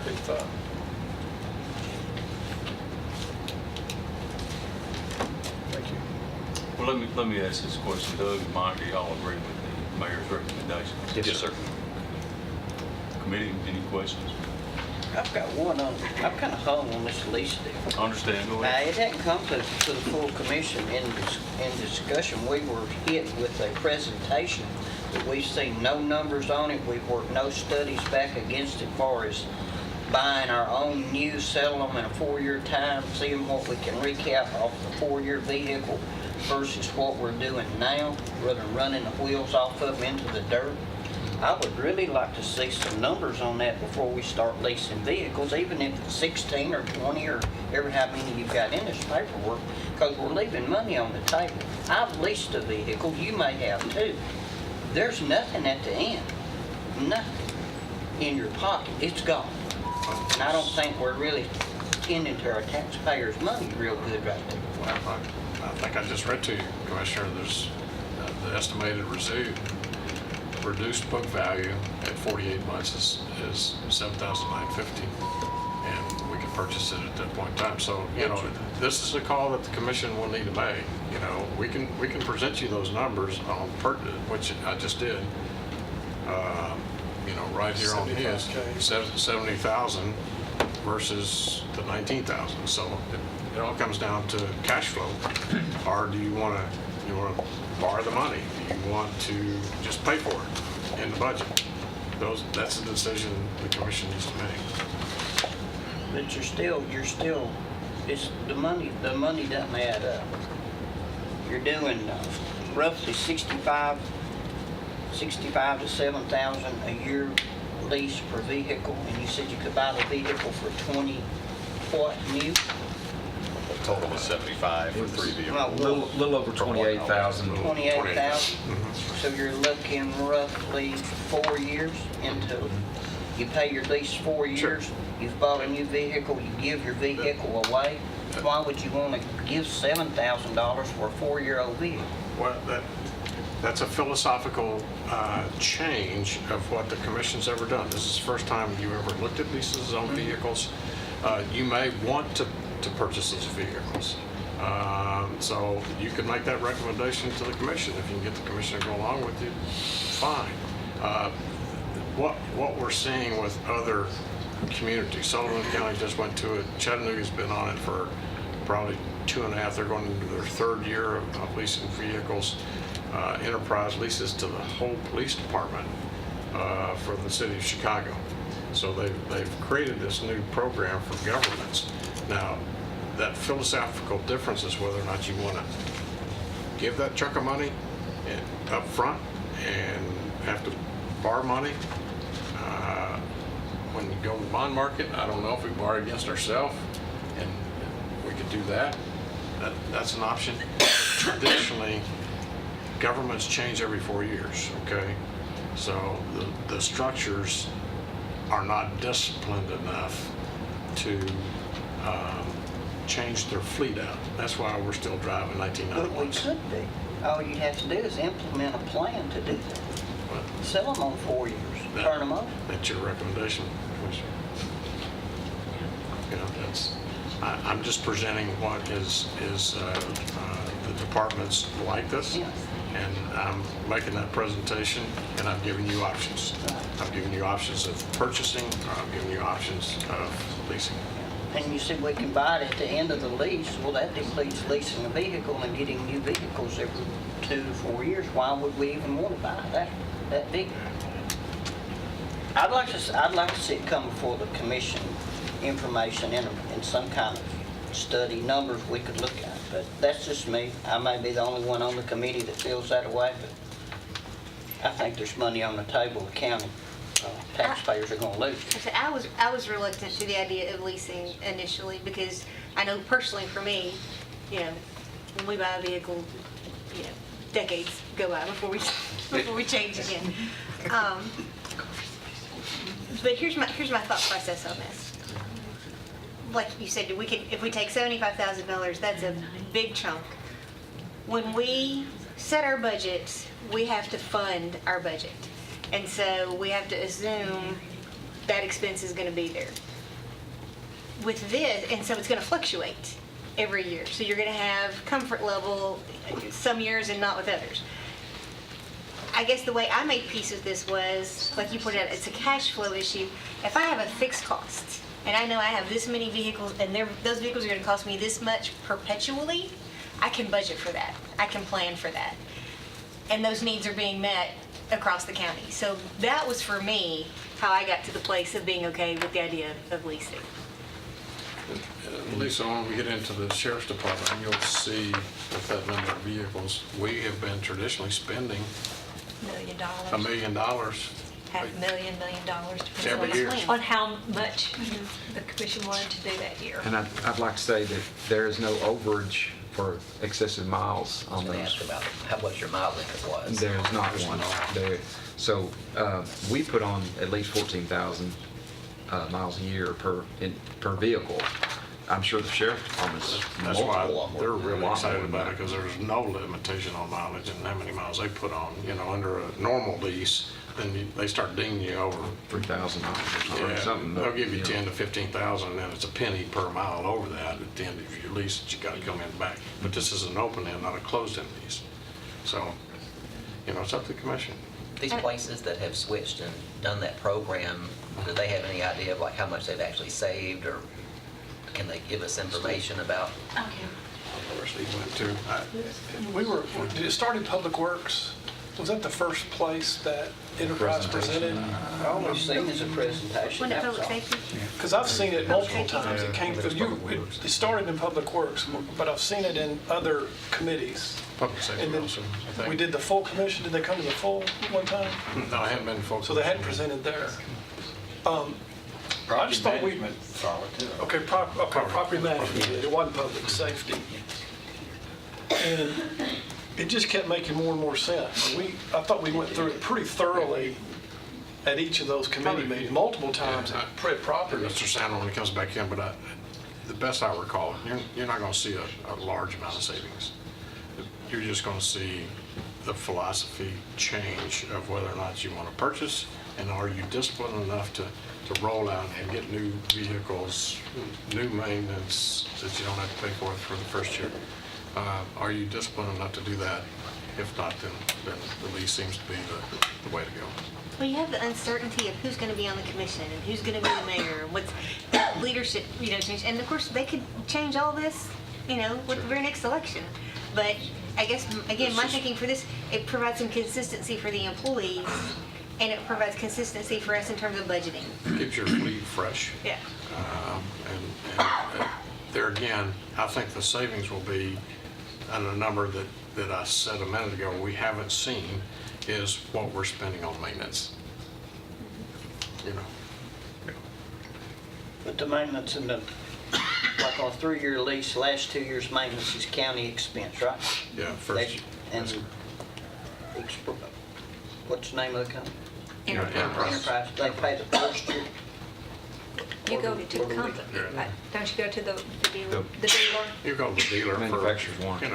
Manufacturer's warranty, it's covered up to whatever their warranty is. Okay.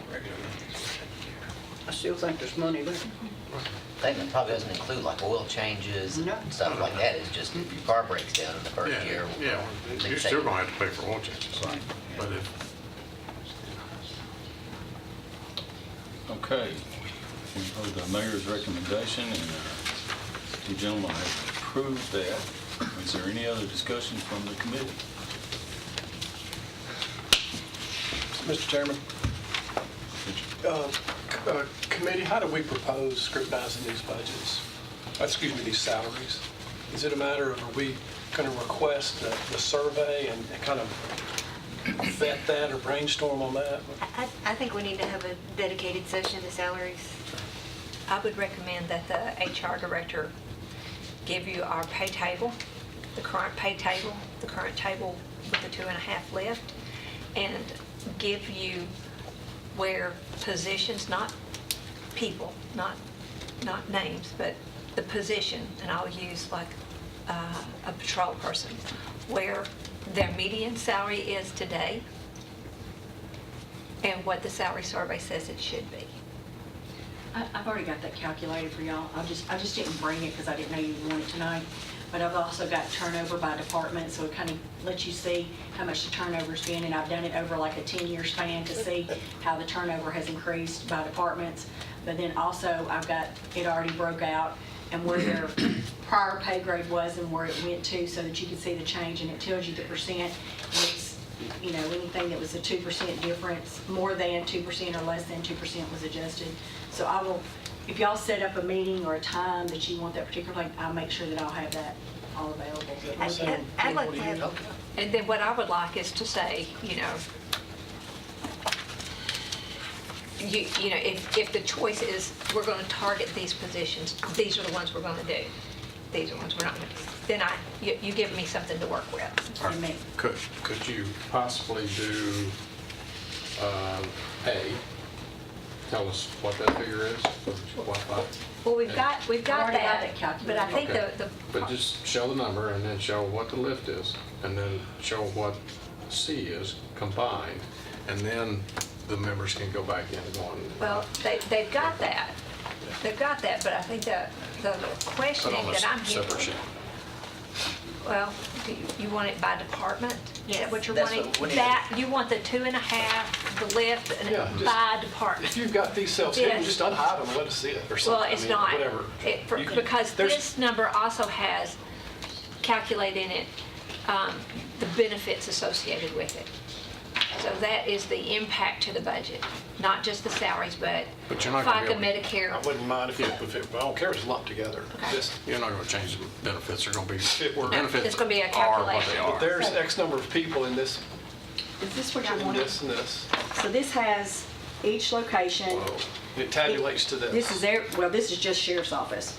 So this is their name, this is their title, how many years they've been in the job.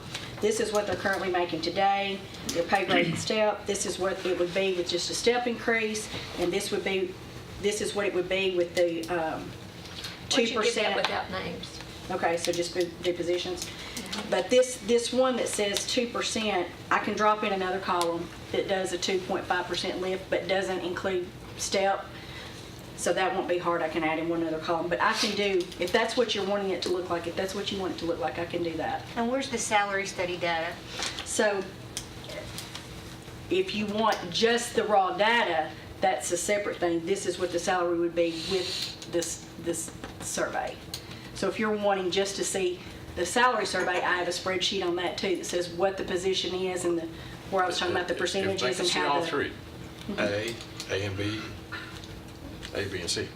Yeah. They may choose just to do the And A only. And I would like to see the salary study because I know we've got the policy to be at 50%. I may not want to be at 50%. Okay. So I'd like to see it. Sure. Yeah. And I think we need to have a session that's just on salaries. And I think any of the department heads that want to be here to plead their case, I think they need to be here to say, this is why I need it here and this is why I need it there. And I love the turnover data, we need that. And the vacancy, I mean, like who would have ever thought we'd have an engineer vacancy for 6 months? That's embarrassing. You know, this is Rutherford County, come on.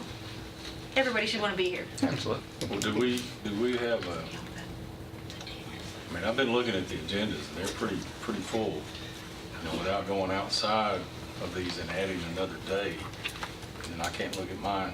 I'm sitting here looking at ours, and I don't see the other committees' meetings, so I would miss something, but is there any way we could cram this into one of our sessions that we've already got scheduled right now? Sure, just add it, tack on it, even our next one tomorrow night. How about next week? I said I could drop the line in, but it takes me just a minute to... But we have, Well, we've got what, next Tuesday? 21st, we've got the joint school budget, and then the 22nd. 22nd, that's what I was talking We'll about. review the school budget at that time, which that's basically what's on the agenda No, there. 22nd is the other departments with nonprofits. Usually that one's pretty long because we got all the nonprofit presentations. Who's meeting on the 20th? Is there anybody meeting on the 20th? Is that the Monday night? That's Audit committee's meeting that night. What committee? Audit committee. Audit. Usually there's not a lot of holes. That's why the calendar looks pretty similar every year with maybe a day or two change in dates is all it is. What about just tack it on? I mean, it'll be a long meeting, but tack it on at the end of the, Yeah, we can order pizza. where we do the nonprofits. That's the last day of all the county general. Come in on a That's the weekend. 22nd again, is that correct, Mark? 22nd. What you gotta do. Unless you do a Friday night. What happens on the 6th in June? I mean, I'm sorry. 6th of June is our regular meeting. Yeah.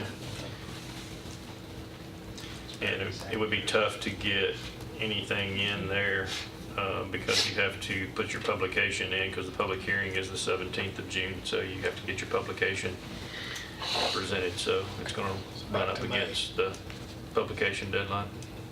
So we're looking at the 22nd right now as the only option unless we add another date, so. 22nd, or you can go to the 28th. That's the school budget, but assuming there's going to be a lot of discussion on that one too. I would think so this year, then looking for an increase. What's on the 30th? Is the 30th historically a topic? Or you're after department heads or? Wait, on the 28th, the only topic is the school, Schools, right? right, that's correct.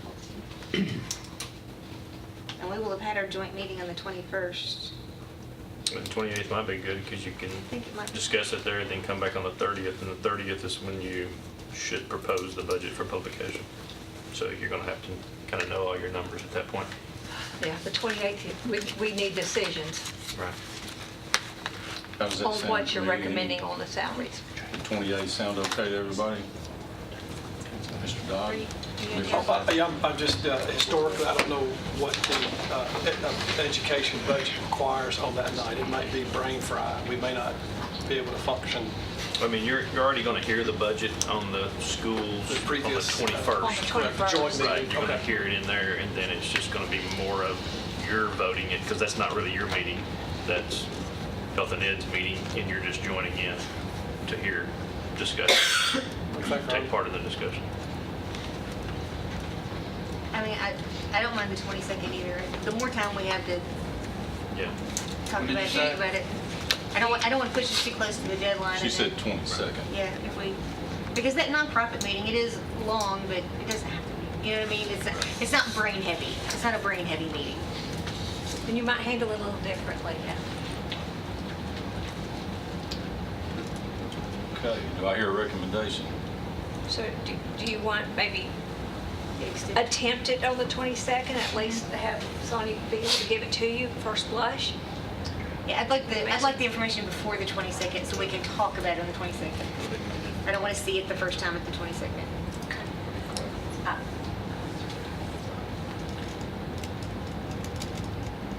And that's That's the the nonprofit. salary study, and that's the 3 recommendations that the mayor has got proposed.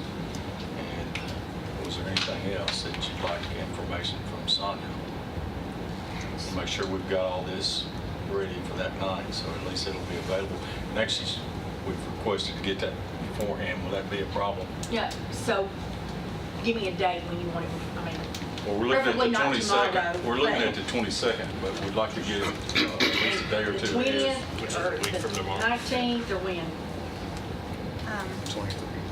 20th is a Monday. What do you say, the 20th, is that enough time? 20th. Is that enough time for you? Okay. I'll give you 2 days to. Yeah. So she'll stick that in, I assume, in our mailboxes on the 20th. I can email it to you if you want me to. Yeah, please. Is the meeting with the nonprofits, is that all that is, or is it other things? I don't know. But yeah, you got several other departments. You've got the solid waste, EMS, that night health, too. MAC, highway, debt service, nonprofit. We have several things on there, but any day we do, we will. Well, are we ruling Friday out? I wouldn't do it Friday. What about Monday instead? Like the 24th? I will not, Okay. I will be out the 24th and the 27th. I told you not to pay. I'm sorry. Come on the 25th on my birthday. My aunt is 90. I We're just going can't. tomorrow. If we don't get to it, then we'll set it up. Okay, I have a recommendation down here that we go the 22nd. If we can't get to it, then we'll drop back the punt for the 28th as a fallback. Is that okay with the committee? If that's not, speak up now. Now, we're going to add that to the 22nd, and we'll have the information emailed to us or put in our box on the 20th to look at our pay raises. I think that's a good recommendation. Okay. Well, we'll continue then, and I think we're probably ready for a vote. Ready for a motion. And ready for a motion, excuse me, for planning and engineering. I'll move for approval with the caveat. I'll second that. Have a motion and a second. Any other discussion? There being none, all in favor signify by saying aye. Aye. Any opposed? Motion carries. All right, Mike, it's your turn to talk about stormwater. Hey, Mr. Chairman, my recommendation on stormwater is $261,218. Basically, all this is where Commissioner Dodd, what we talked about a few months ago, we went in a few months ago, we upped the salary for stormwater engineer, and so that's reflective over there under where it says assistant, 85,537 plus 1 day. So that should take care of that. That's my recommendation. Other than that, essentially the same except for salaries. Mark, do you agree with the mayor's recommendation? Anything else you want to say about it? Commissioners, any questions for Mr. Hughes? Commissioner Dodd, does that answer your question on salary, please, for that one item? Yes, sir. Oh, yeah. All I needed was the recollection. Yes, sir. We've been pretty thorough in Public Works and discussing that. So. Okay. Is there any other discussion? There being none, all in favor of this? We don't have a motion in a second. I'll make a motion to approve the stormwater budget as presented with the caveat. Second. Mr. Dodd. Caveat. All right. Now we do have that motion in a second. Any other discussion? Being none, all in favor signify by saying aye. Aye. Any opposed? Motion carries. Thank you very much. Appreciate it. Okay, Mr. Mankin. County Buildings.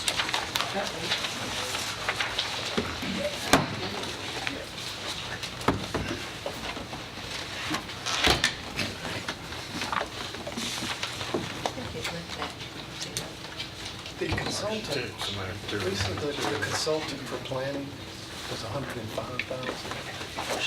Is that supposed to be 150,000? Okay. Very last line item.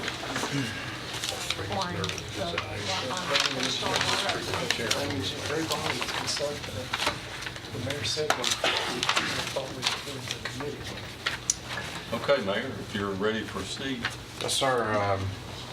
We are on county buildings.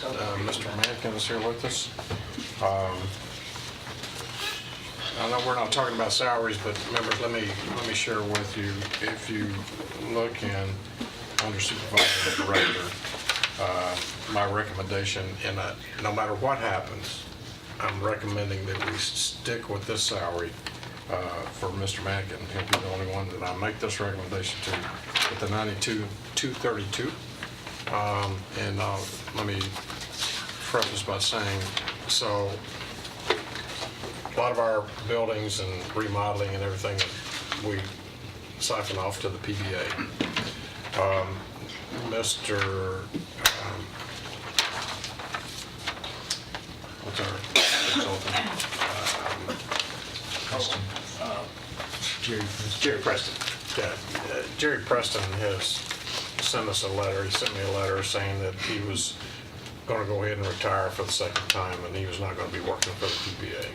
And he was excellent on the judicial building. He was the eyes and ears for the PBA as well as the commission, making sure that project carried through.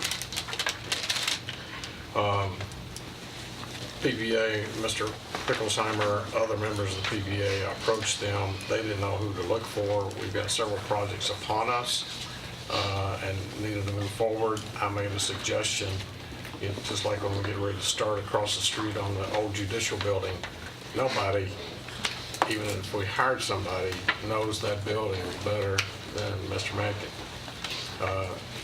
Ben knows what's behind every wall and every HVAC unit that's been done since he's been employed here.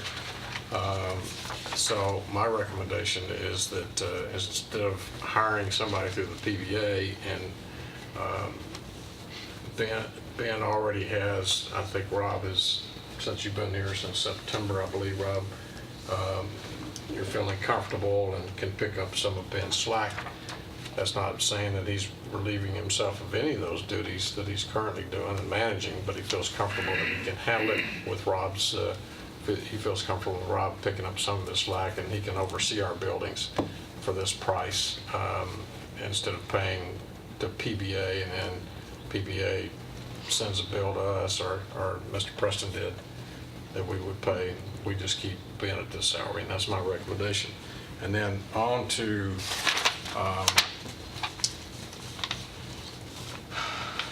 vehicle parts. If you'll look under 453, you'll see 19,530. These are extra beds, service beds for his maintenance vehicles. And then look down under 718, the last item is the 53,527.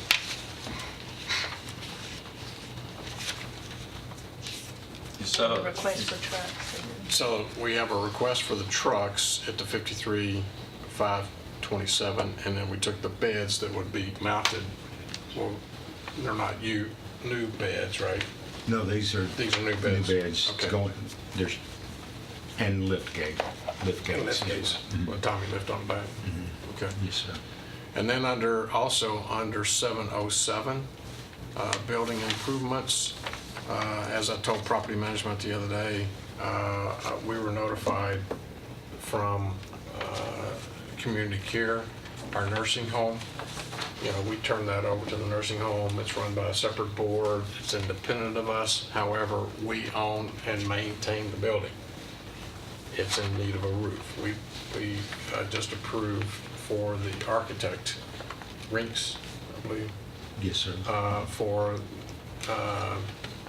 that company to come in and do the evaluation on what it's going to cost.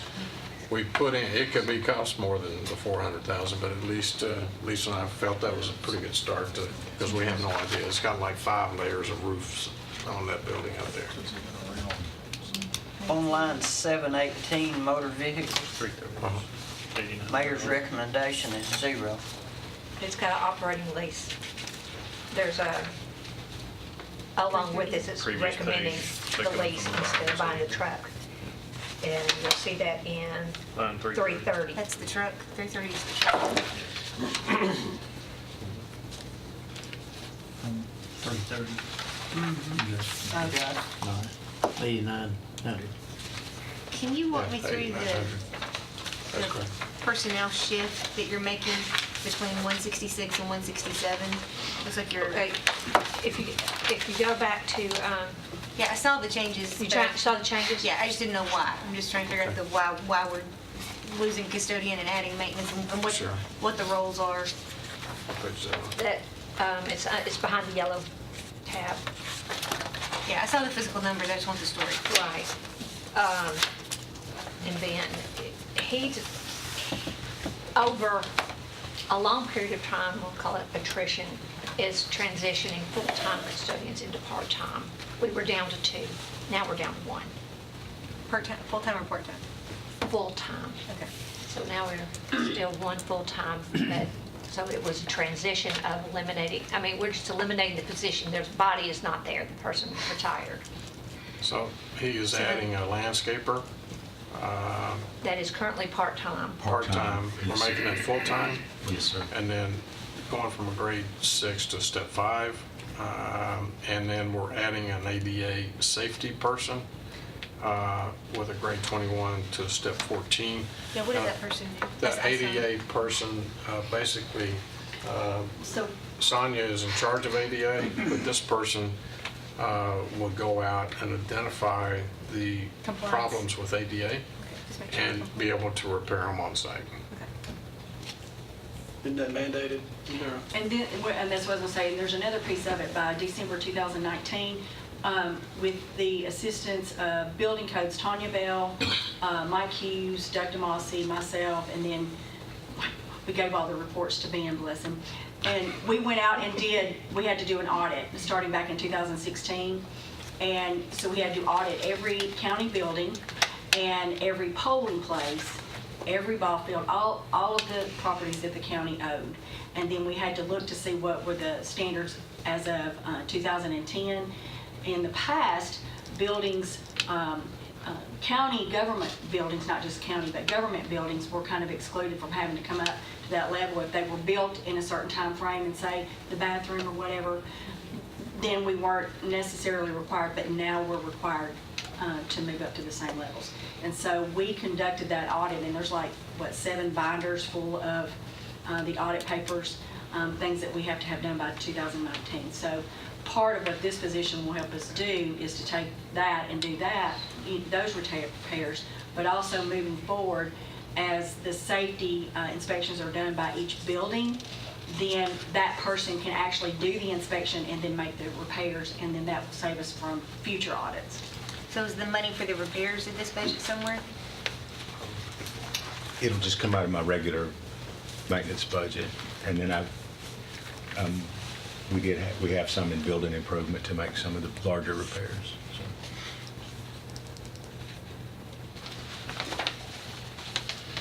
Okay, Ms. Becky, do you agree with the mayor's recommendation? Yes, sir, I do. Committee, got any more questions? The line 707, last year's amended budget was 400,000. We've only spent 80, and this year is 400. I know you mentioned the community care roof.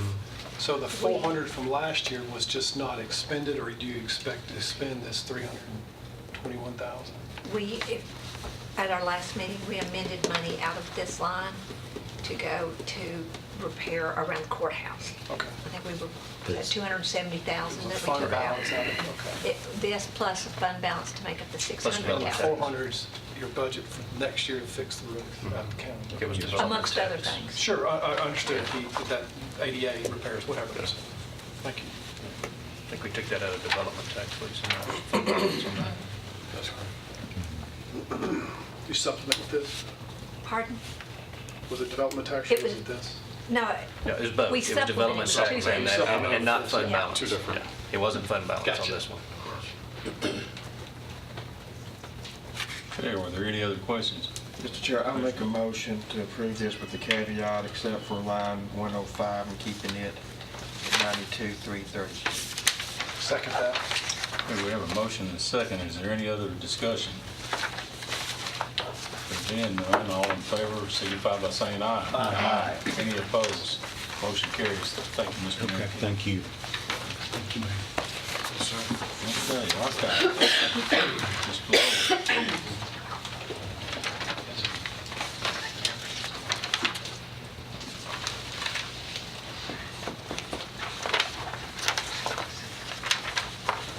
Mayor? Thank you, Mr. Chairman.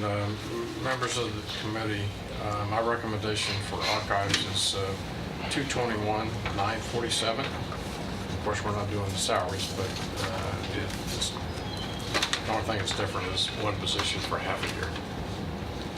Is that correct, Jim? Yes, sir. Okay. Everything else is normal. We brought a good budget. On line 711, furniture and fixtures, it's 0, but we know we're gonna need shelves for the new building, so That was one that we talked about, that it was 120 or 140. 120. And we said we'll wrap that up into the whole project for the While it's under construction. That'll be shown in the capital. general capital projects fund. So not my actual budget, individually. Mr. Lowe, do you agree with the mayor's recommendation? Yes, I do. Any discussion? Motion to approve. Mr. Dodd? Salary caveat. Second. First, second? Mr. Stevens, okay.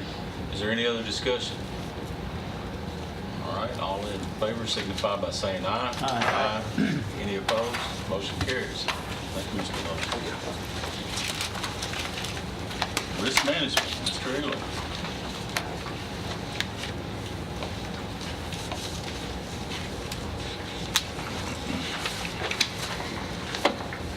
Mr. Chairman, my recommendation for risk management and insurance is $1,543,349, except for Got it. I've got it. 502 and 506, which is 179,507.17. We would adjust that down. I've got it. I've got the numbers. Okay. This is based on an allocation of our new vendor. So building and contents is $114,500. Liability insurance, $353,540. That brings our total in $1,114,889. How much? 1 million what? $1,114,889. So, serve this well and put it out to bid. Well, don't ask Jeff that. Okay, but Anyway, and keep in mind that this department is funded through our savings on OJI and the insurance fund. So line 508, the premiums on corporate surety bond, why are those zeros? Do we not pay that every year? Yeah, it's only During election year. yeah, election. And then what's 599 other charges? That used to be, Cigna would give us money for health stuff, goodie bags and stuff, and so it just. To avoid tax, and it would be, you'd have the expenditure, then they reimburse that expenditure to save on taxes and stuff. So we're not doing that anymore? Well, it's still going to be done, but we're going to have Cigna pay directly for those expenses instead of running through our Didn't like budget. the way they handled it. Okay. So it's clear for us. Do you want information with David to come up here? Yeah. Go Okay. right. If the committee doesn't mind, the numbers that we have on the liability, property and liability insurance, there's some changes here, and David Patterson is here with Assured Partners. He's the one that's put the numbers together. It's preliminary because, well, come on up. Please join us. It's for an estimate. This is David Patterson with Assured Partners. He's our new carrier. The insurance committee chose him after everything was put out to bid, and we look forward to a relationship with you, David. Thank you. Go ahead. Property liability is now going out to bid and will come before the insurance committee and before the budget committee next month. So So the preliminary numbers look pretty good. Got the property, and we haven't gone to the insurance committee yet, so I guess it's not finalized as far as what's going to cover, how we cover, and all that stuff. But all those estimates on that I put together, excuse me, are very accurate. I mean, it's going to be very, very close to that number.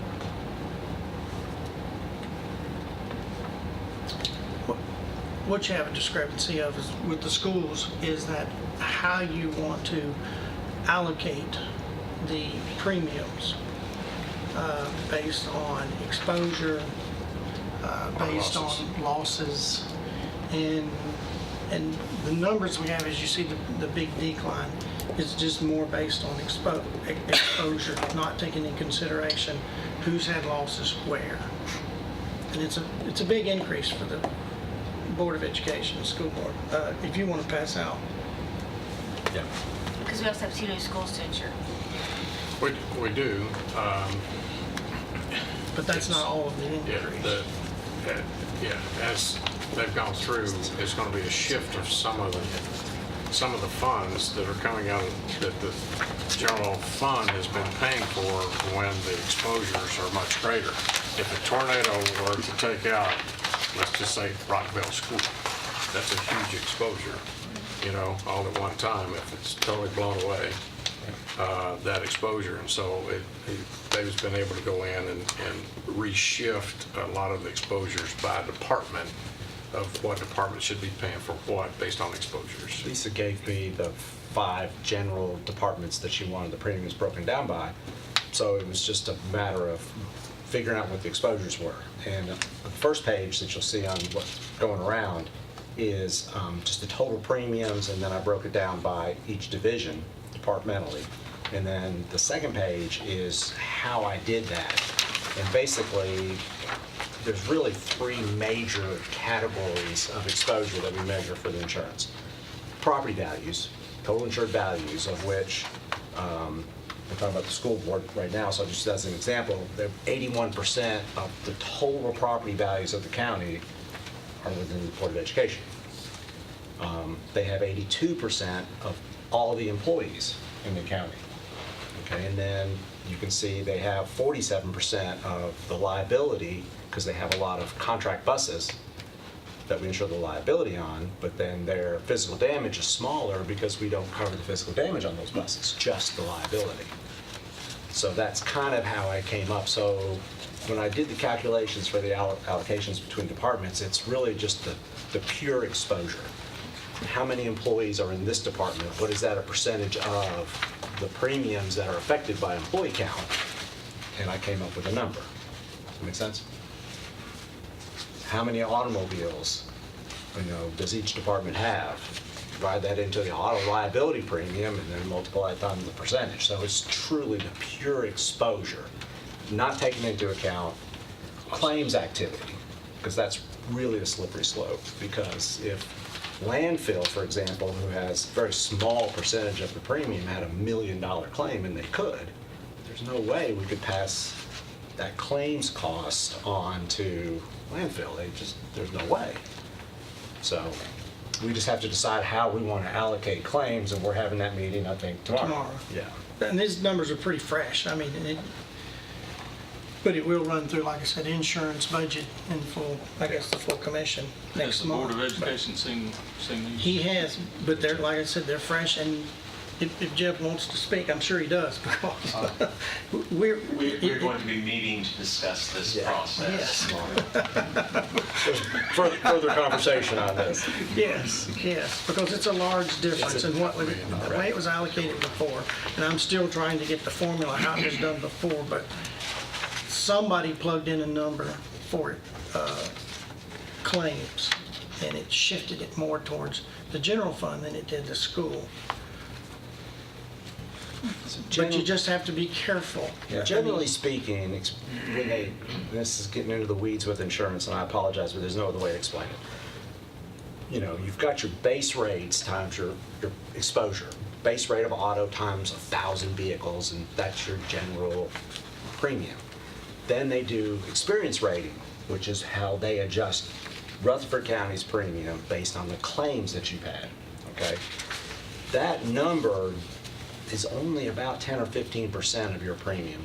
It could go up 10 or 15% or down 10 or 15% depending on claims activity. There's been some claims activity within the county, throughout all the different departments and all that stuff. So could I figure out exactly what that is for every department?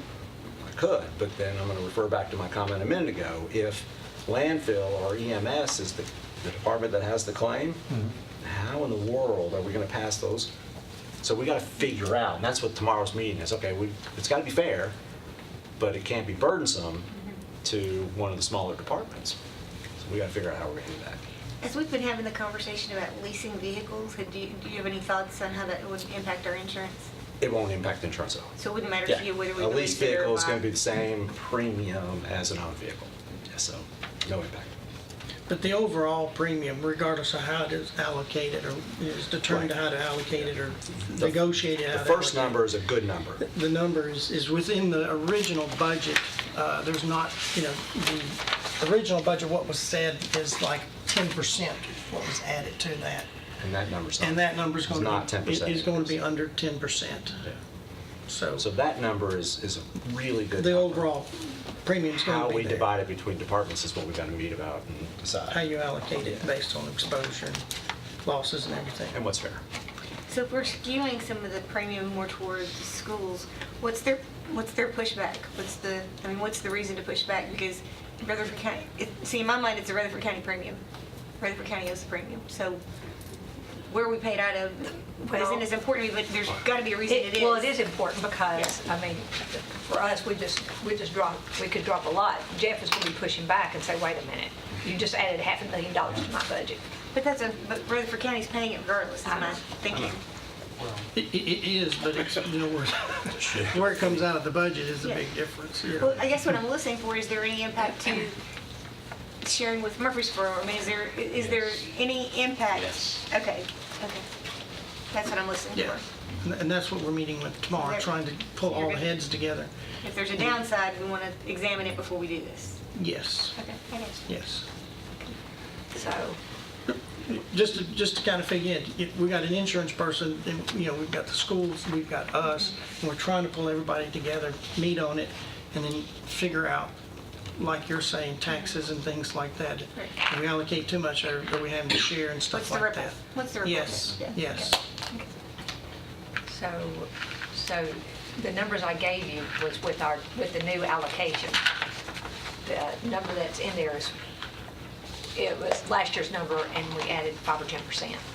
10, 10. if I'm not mistaken. So it's fluid, as we said. It is. It is. And we're going to see that difference on another budget coming later, we're gonna see it. Yeah, Right. Yes. Ultimately, right? Yeah. if it says that.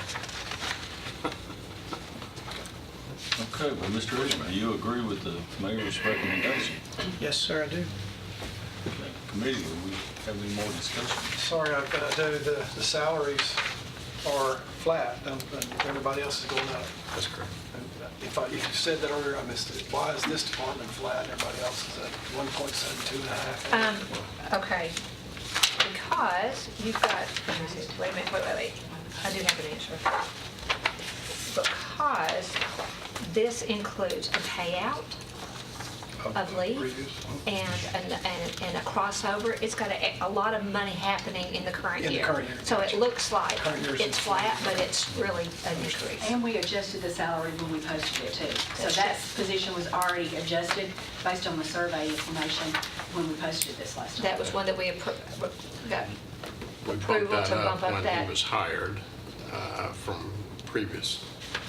But the clerical personnel is pretty flat, so were they just already in line when you They did the were. salary study, so they just didn't need as much adjustment? So the director's position was adjusted before we posted it, and then there's one other position within the department that was adjusted based on the salary survey. And then, of course, they all had the 2.5% if that's approved in the step as well. What goes in the other salaries and wages? That, I think, is our. Is it Dan? Dan, safety, Safety OSHA. OSHA. Thank you. I'd love to take credit for this entire budget, but it actually was put together and met on before I started, so I have to give Lois credit for most of it. She trimmed and went back and She did. reviewed a lot of expenses and said, I think we can cut back and trim back, and so, and she and I have reviewed it, but I have to give her credit for it because she really went through it pretty, she's great with numbers too, so she went through it pretty thoroughly. Where did we pay for her out of this? Is it $399? Would she have been under other contracted services? She's at the 169. If I'm not mistaken in that. Part-time. We had, for a time, she was in the 105, Yeah, and then we, and then she's and then going to be shifting to. when he came on board, then we shifted it down. So that's the balance. And then what's in the $399? Because it drops $10,000 this year. 399 is, we just took on Johnson and Associates, which is the safety consultant comes in. They do OSHA inspections in all the buildings and stuff like that. And that contract dropped to from 34 with the new vendor. The bid was dropped, just lower. went down to 24.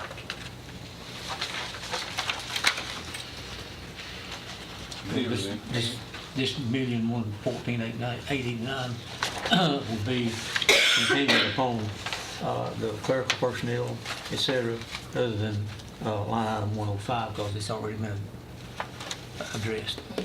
So that would be the contingency on that one, the salary adjustment, correct? And contingency on the allocation of the liability insurance. Yes. Is that a motion? Yes. Okay, Commissioner Johnson moves. I went through South Carolina to get there, but we found it. Second. Okay, thank you, sir. Commissioner Beach on the second. Is there any other discussion from the committee? There being none, all in favor signify by saying aye. Aye. Any opposed? Motion carries. Thank you. Thank you. Mr. Beatty.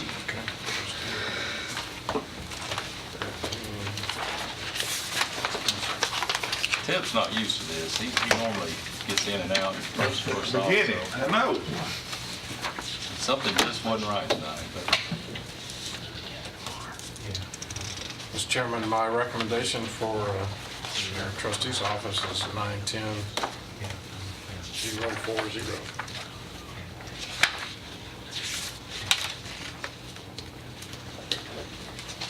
Mr. Beatty. I'll depend on Mr. Beatty. I'm in total agreement. Okay. Good. Any comments or? You told to what? I'm in total agreement. I thought you was told to agree. Total, no. Motion is accepted. That's only at home. Yeah, That's only at home. yeah. Mayor wants to know if that'll work for everybody. It's worked at home for 25 years, so it's just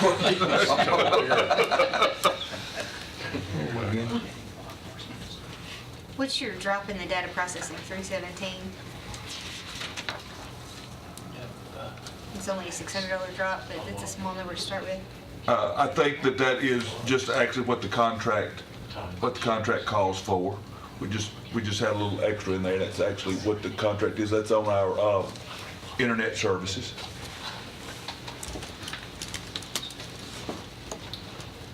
Is our tax relief program holding pretty steady tail, or are we seeing it? I know we saw an increase after we started advertising a little more. We have, and we've been able to hold at that 650,000 number, and it will come out just to kind of be what it is. But the drop, and it's based on value of property, on the tax, on the value. So when the tax rate drops so significantly, then the amount that we paid, because obviously a $25,000, $175,000 property paid less. So as the tax rate increases, would increase our numbers a little bit, but we've been holding fairly steady. But we do have more applicants actually on our program, but we've been able to match is working.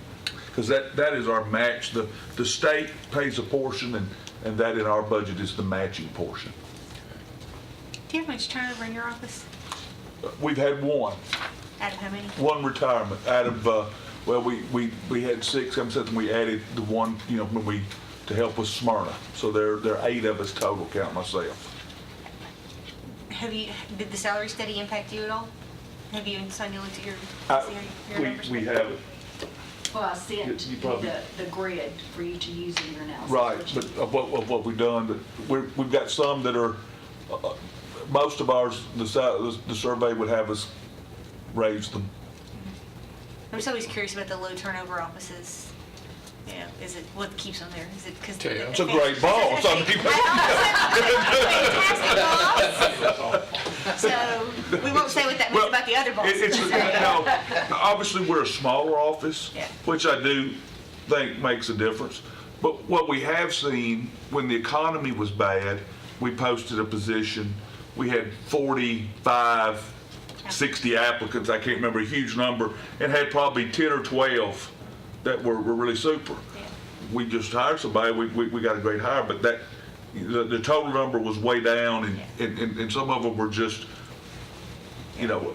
just sending resumes out everywhere. We had, 2 or 3, but I do have a great staff, and they're wonderful. Now, you're also adding a person to help out. Is it Eagle?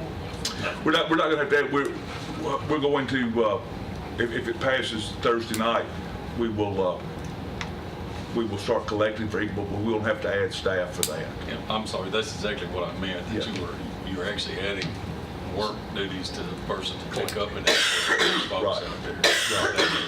And hopefully we will spend some days a year at Eagleville to make it more convenient for them, but we won't have to add staff to do that. What we ran into, we were able to make it without adding a lot of staff, but it just got to where at the really busy times we needed 2 people in Smyrna instead of 1. We just couldn't, end of December, end of February, and there just absolutely wasn't anybody. I mean, we had squeezed and twisted and, kind of all gotten by. We just couldn't, because it was, I don't think there'd been a staff member added since Mr. Pena was trustee. We were operating on the same staff, and that was 27 years ago. We hadn't added any staff in the trustee's office. But technology has, just the ability to do more with less has made a huge difference for us, but we hadn't had to add. I love the ability to pay online. That's made a difference. Being able to bank more efficiently has made a difference. Just our computer system, because you remember used to the ladies had to pull the cards and write on the card. Now you do it in the computer and it posted the deposit. It just, if the technology hadn't improved, we'd have 50 people trying to keep up with it all. So it's made a huge difference. Okay. committee, do I hear any recommendations?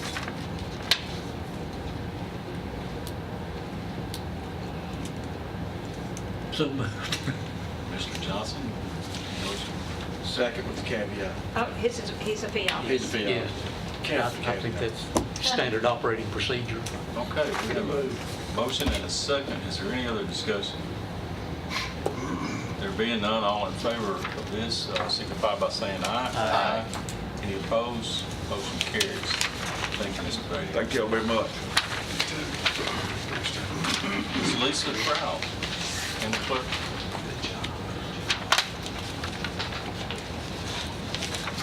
Good evening. Mr. Chairman, my recommendation for the clerk's office is $1,023,847. She had some slight bump in postal charges because postage went up, slight bump in other supplies, and basically that's about it. She's getting what she requested. It's a very good budget. And I agree with the mayor's recommendation. Sorry it took that long for you to say all that. I'm sitting here for 3.5 hours. Do you have your deputy, it's not a deputy now, your security staff in here, right? No, I don't. We're looking at something. It's in, It's in my it's budget. the mayor's budget. It's in my budget. You ran out of money, right? I did.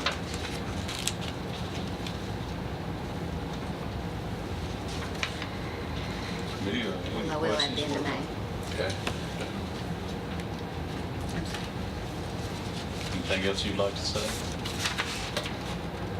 No. Any questions from the committee? If not, I'll entertain a motion. Motion to approve. Second. We have a motion and a second. Been any more discussion? I'm wondering if Hampton Assistant needs to take a cookie with them. What's your pink one? I don't agree.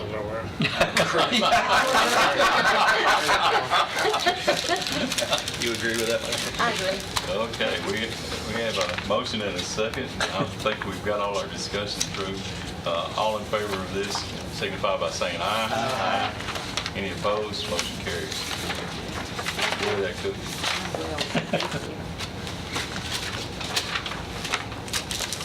Okay, next on our line is Geographic Information System, Mr. Robinson and Mr. Curtis.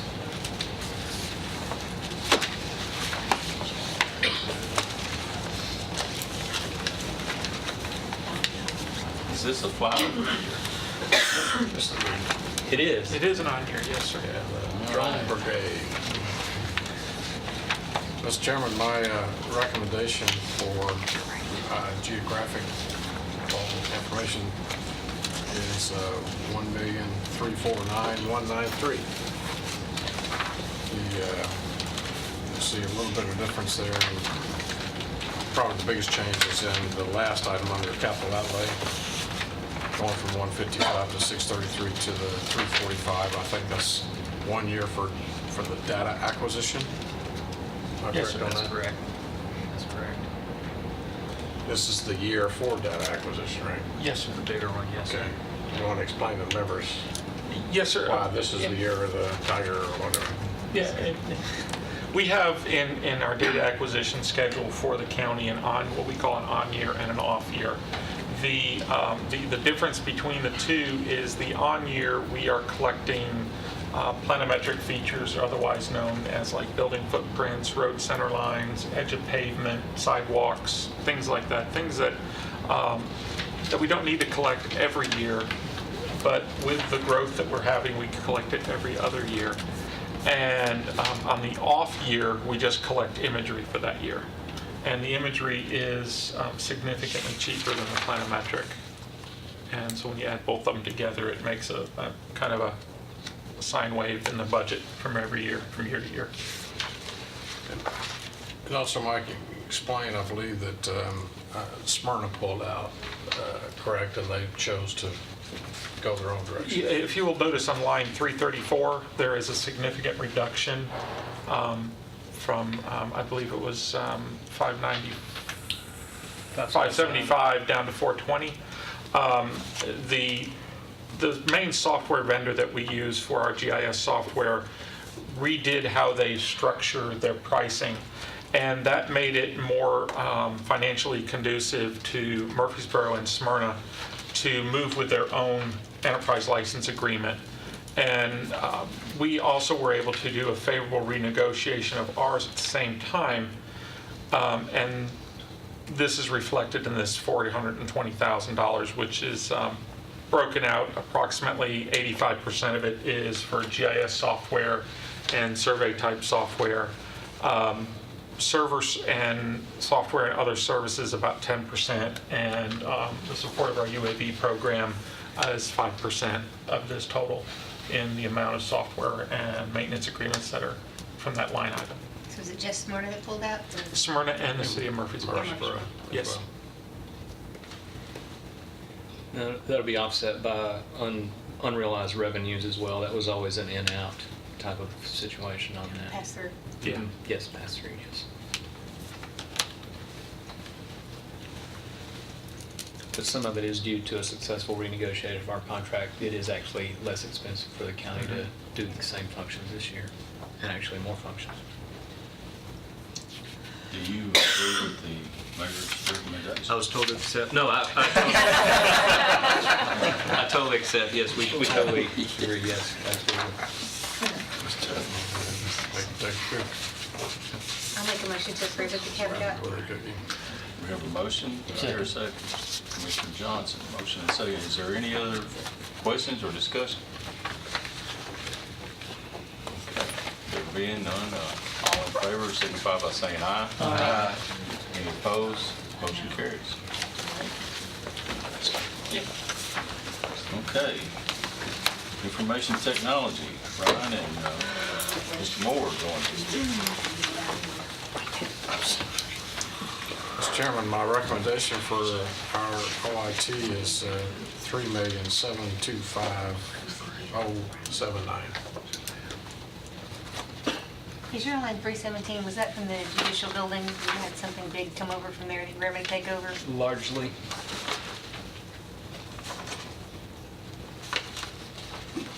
I do have one question on the 709 on data processing equipment. The 640 department requested 765, and I didn't make a note on that when you brought your budget through. Any of that planned in the estimate to go across the street in the old judicial building? Yes, that's correct. 25,000 of that was for the judicial building, and I think the thought was to just include that in the project itself.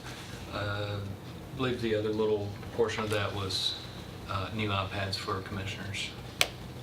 There's time to rotate. But it's we could. They're getting a little bit aged. It's a little bit difficult to see them. They're not giving out on us entirely yet, so they're slow. Yes, Doug DeMossi particularly was concerned about the speed, Commissioner, when pulling those maps up in those. Are y'all using that in planning also? The same ones, I assume? Exactly the same ones. Yeah, just because they pull up the mapping. The graphics are so the actual intense. graphic, yeah. It takes longer. It can take a little bit longer. More than a little bit. And the commissioner says more than a little bit, yes. And it's possible that we could still do this or do a portion of them. We could do 11 of the 11 of the iPads and have them. That's a sufficient number to do all the committee meetings. That's a possibility, and we would still have the older iPads for full commission. So we could shave that back a bit and do 11 instead of about 25 is required to do the entire county commission. Well, we would have thought we would have an IT budget of this amount of money. And Brian, when I was back on the commission working with a floppy disk with Randall Matlock, didn't cost a lot for floppy disk, but if you watch 60 Minutes or whatever the show was just recently about the cyber attacks and everything of what we talked about at the committee the other night, how scary it is that people are just looking to to crash our system and hold us, the ransomware is what's scary. You know, so we depend on these guys to protect us. We'll take that seriously. I'll make a motion to approve with the caveat. Okay, we have a motion. Do I hear a second? Second. Brian, I know you agreed last time. Did I ask you on this one? Yeah, well, I don't believe you did, and we concur with the mayor's recommendation. Okay. Yes. Committee, are there any other questions for Mr. Robinson? We have a motion and a second. No other discussion. In that case, all in favor signify by saying aye. Aye. Aye. And any opposed? Motion carries. Mr. Chairman, I understand there's going to be a separate meeting to discuss salaries, but I had prepared a little statement to that effect in the off chance that salaries came up at all tonight. If you could indulge me for just a moment, I'd like to address that if it's all right with the mayor as well. Chairman. Mr. Chairman. That's fine. As I believe you've heard Sonia say a couple of times, the technology job market in Middle Tennessee is absolutely exploding, and I think there's more on the way. Amazon hasn't even completely wrapped up their hiring process, and those are going to be very high-paying technical jobs.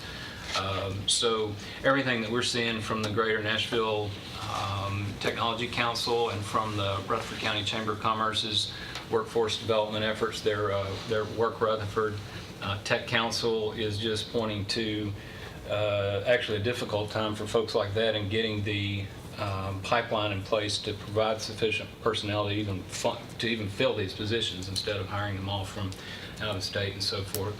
Us as government employees, myself included, prefer to work public sector. I have a passion, I think we all have a passion for working in the public sector and working for the county and understand, you know, the trade-offs, one of which has always been historically probably a 12 to 15% deficit in what we could make if we were in corporate America, and that's been okay. And we've those of us that have stayed are understand that, but we're seeing that gap really begin to grow well beyond 12 or 15% into much more significant numbers.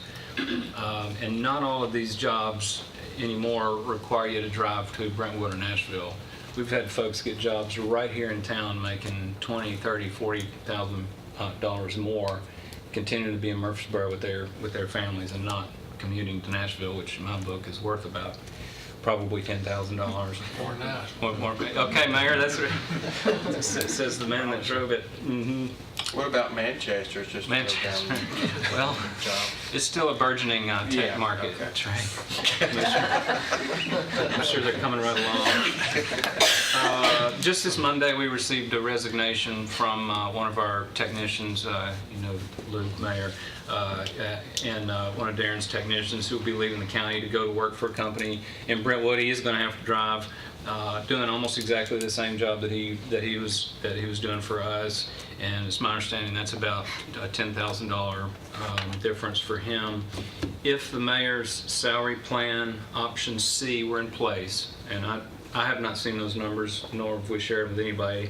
However, I did ask for a special exception for Sonia to let me know what that employee's salary would have been had he stayed until July 1, and she did let me know about that.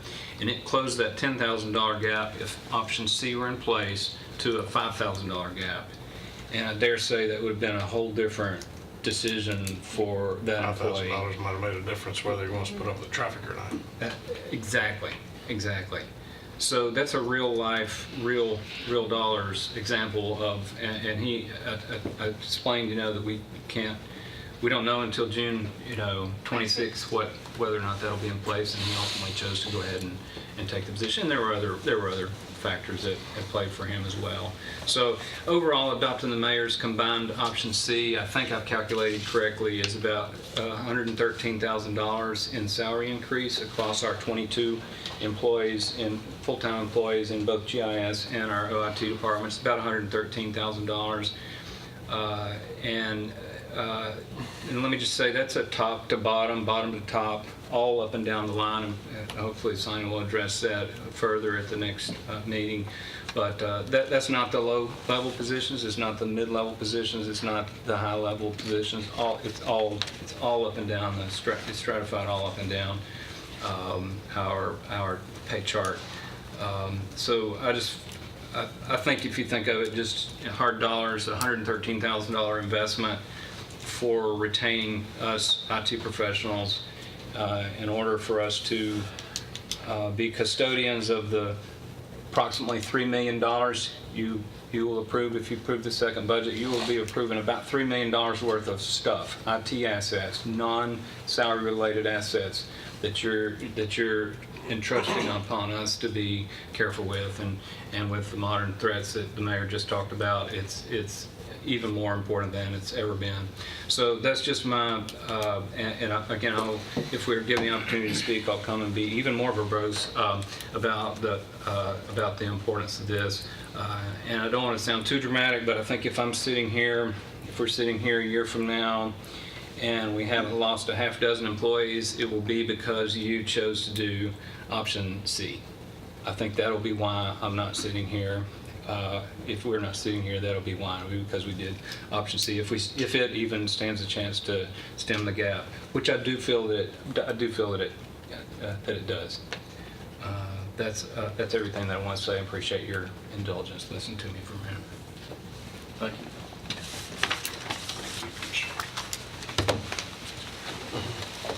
Okay, Pet Adoption and Welfare Services, Mr. Gregory.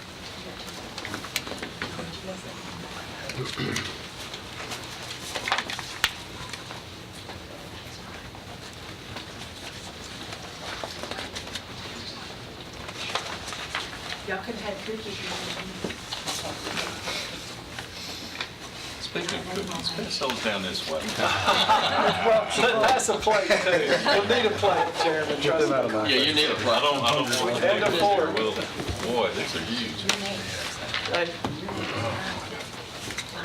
Mr. Chairman, my recommendation for Pet Adoption Welfare Services, $2,309,879.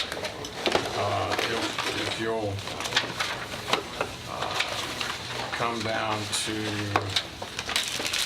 707, building improvements. The request was 215. My recommendation was 55. I think we've got some roof issues that need to be addressed. Michael had talked about, there was a request for a total replacement, I believe, for HVAC. Yes, sir. In our ones, yes, sir. Mr. Mankin felt like that he now has a HVAC employee that's licensed, with Freon and et cetera. And I believe right when we had one of the motors went out, he was able to fix it. I was ready to authorize to buy a whole new unit, and he came out and fixed it and replaced the compressor, I believe. Yes, sir. So my recommendation is we limp along a little bit until next year's budget.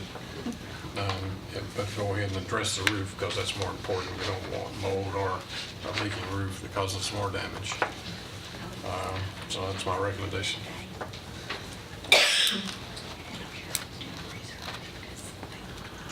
Get this cookie down and I'll. I know in public safety you said something about a parking lot. Is that in here? No, this does not include any additions to that. We're fairly landlocked, so we're very limited on what we can do there. All right. Do you agree with the mayor's recommendation? Okay. That's funny. Committee, any questions? The salary study was included in this contingent. Motion to approve. That's great. Have a motion Second. and a second. Is there any discussion? Other salaries and wages have gone up. Is that just about this pay raise, or has done something different? Those are our two veterinarian positions. At least I don't want to talk over you, but I'll tell you where we're at on those. I see the vet went down. Well, that 189, that is for veterinary services, which would be like emergency voucher, emergency vet visits and those type things. The 189 is the actual salary of our veterinarian. We've had a veterinarian that's been with us for quite some time. It goes back to what Brian was talking about a while ago with the market. She could leave right now and probably make $25,000 more than what she's currently making. The second part of that involves two positions.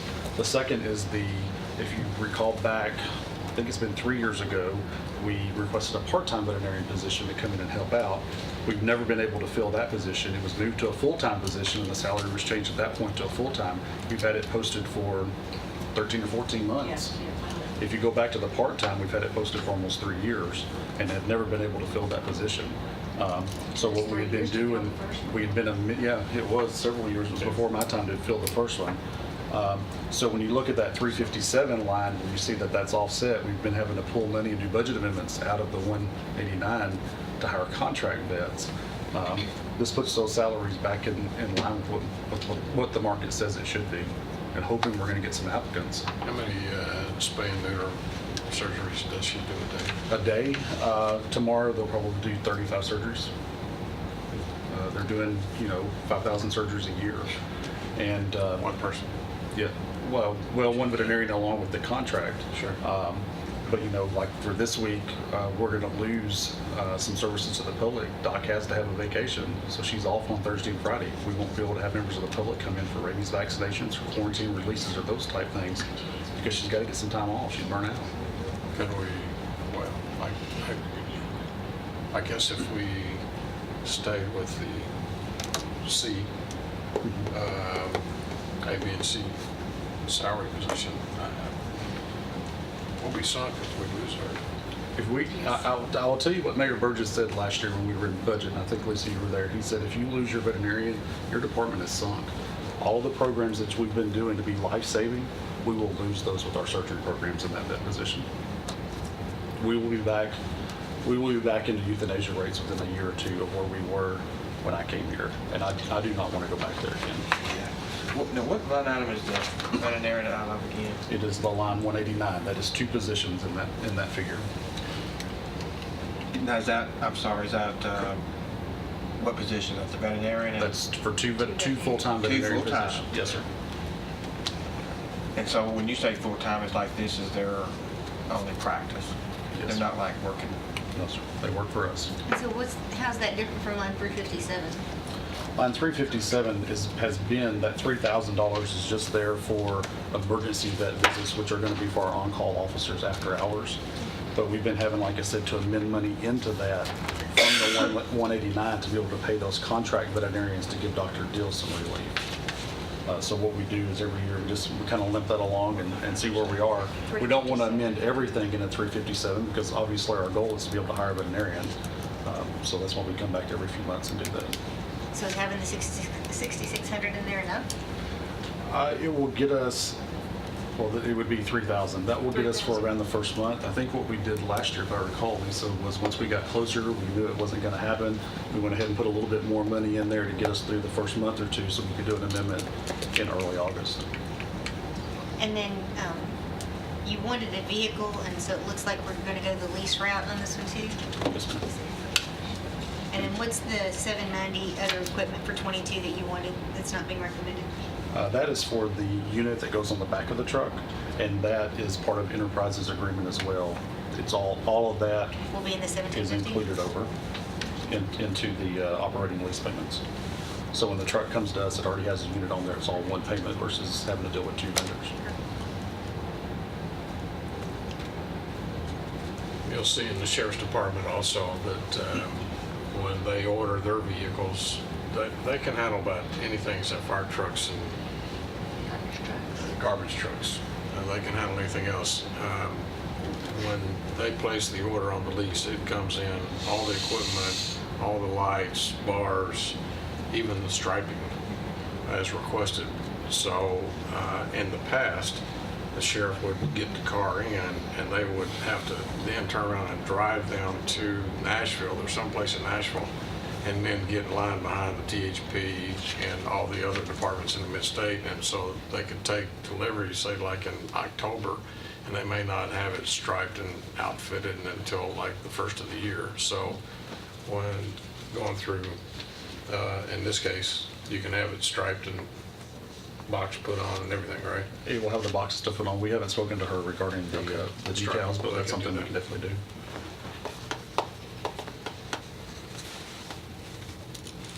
Do you happen, what is the, I know they make different, what does a veterinarian in the private practice? I mean, it just, I guess I it mean, it depends on really a lot of depends on how things. vibrant their practice is. It's no other, I mean, if they're Small working animal, in an big organization, they horses, can work, they're over 100, well over 100,000. Yeah. And if they have private practice, depending on how, Probably 150 or more. yeah. When exactly. Dr. Dills and I spoke the other day, we're seeing a trend here, even in our county, of a lot of these veterinarians that have been in private practice are selling their clinics to corporate, and they're going corporate, which is changing the ballgame a lot. Randy Ricketts just I recently think sold he did. his. I think Dr. Kennard has done the same. He just sold his. And some other folk, someone in Smyrna has done the same. So it seems like a lot of folks are going corporate and letting them deal with all of that, and of course that affects the pay as well. And then you make more if you set up to corporate. Well, you take all that overhead, you take all that management, Liability. and then also you take a lot of, some of these companies, they come in and they handle all the marketing, so you've got the cost scale there to where, instead of having you focus on marketing and dealing with your one clinic or ordering supplies just for your one clinic, now you're dealing with thousands of clinics and what that does for your buying power and whatnot. Sonia, have you looked at, I think it's Beasley's, I think they have a veterinarian. That might be something to compare us with, so that's a little more similar, than someone that's actually out in the private sector. Because I know they have. But now, I just use, for all of our positions, none of our positions I used private sector.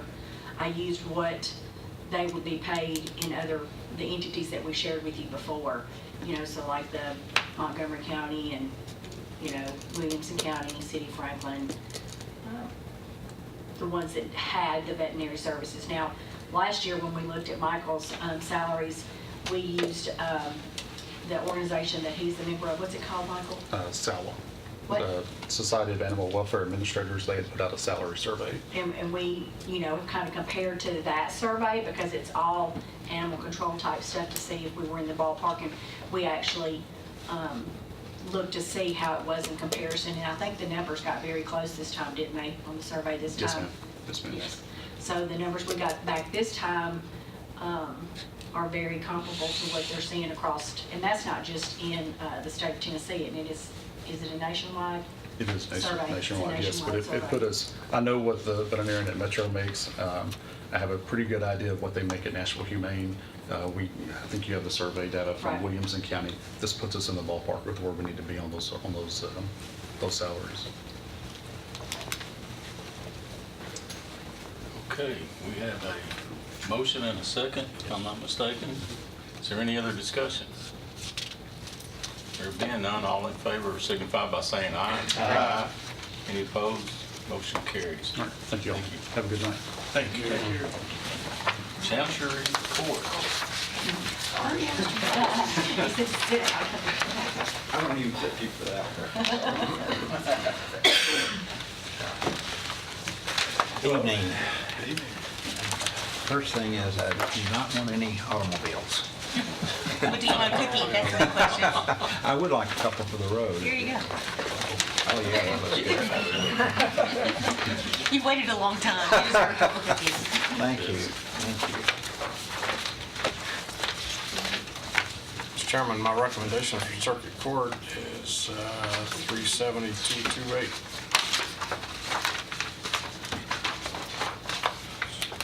Chancery Court. I'm sorry. It's late.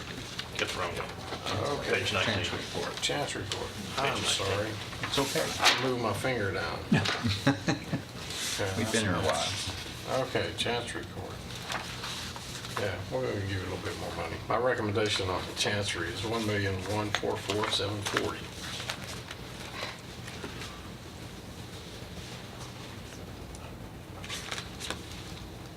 Okay. Mr. Bratcher, do you agree with the mayor's recommendation? Well, I agree with almost all of it, but I think I've sent all of you an email with regard to an issue that the mayor and I have discussed in a very friendly way. And I told him to come and appeal. So that's what I did. Yeah, exactly.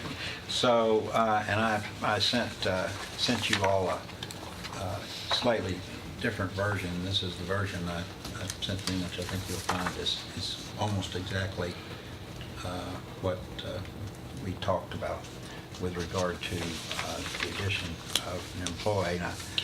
And I've been doing this since 1992, and I very rarely have disagreed with regard to a mayor's recommendation, but I just feel like that my staff is under a lot of pressure, and I just felt like I had to stand up and say that we needed the help. Has everybody had a chance to read that memo? If you haven't, I've got copies. I don't have copies. Sure. Second conversation. Actually, there you go. Is that extra employee included in what you requested? It was included in what I requested, but that was before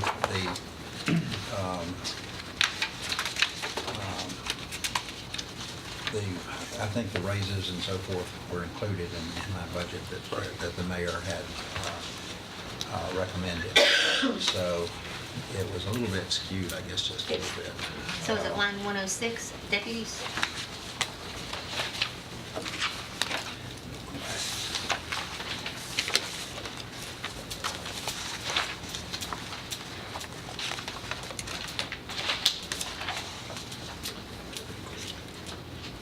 Right. The request that we made did not include the raises, and so when the mayor and the salary for that, I think, was at $30,621. So the mayor took that out, but then put in the suggested raises that's been discussed all evening, and so that makes it a little bit skewed.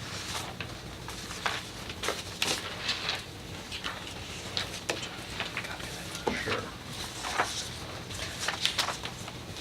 So which would better help your office, the raises or the other employee? Well, right now, the other employee would. As I have indicated, our office has been, frankly, a leader in the state in the Chancery Court in many areas. And, Mr. Stevens probably knows this better than most.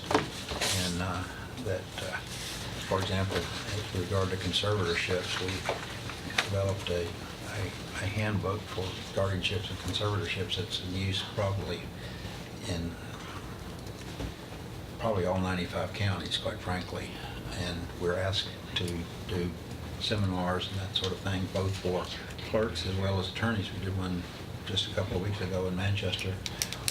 We addressed judges, a couple of judges, the clerks for circuit and chancery court, and also their local bar all at one time. And with regard to our innovation and technology, I think I have given you a pretty good list of what we have been able to do.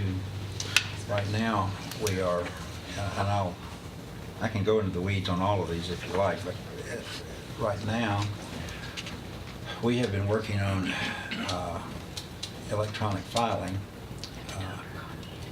for, this is probably 7 years. And we started it in July of 2017. We were only the third county in the state to do that. Shelby was the first. Chancery Court in Davidson County started 2-3 months before we did. And we were able to get the same vendor that Memphis Shelby has, and Davidson Circuit is going to have very soon, or does have. It's just going to be put in very soon. And they were able to integrate with our case management system, which is owned by the state, run by a nonprofit corporation, and it didn't cost us anything. It has, quite frankly, cost Shelby and it cost Davidson County hundreds of thousands of dollars to do what they're doing. We worked with this company, again, the same one in Davidson, same Davidson Circuit, and same one in Chancery and Circuit in Shelby. And I said, you know, I can't go to the commission and ask for $250,000, $300,000 to do that. I just can't do that. So I said, we have a case management system that's in use in 85 to 88, probably 88 counties in the state. You know, if you are the first one to integrate with that, you're going to have a very, very good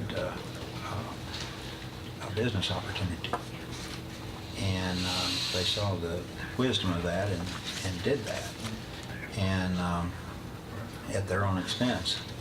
We will charge lawyers $300 a year for that. They will be able to use the system, and very soon be able to file in Sumner and Williamson and Davidson. Williamson and Sumner are going to school on us with all of our applications, our rules that we've developed, and they are also using us, our staff, to help.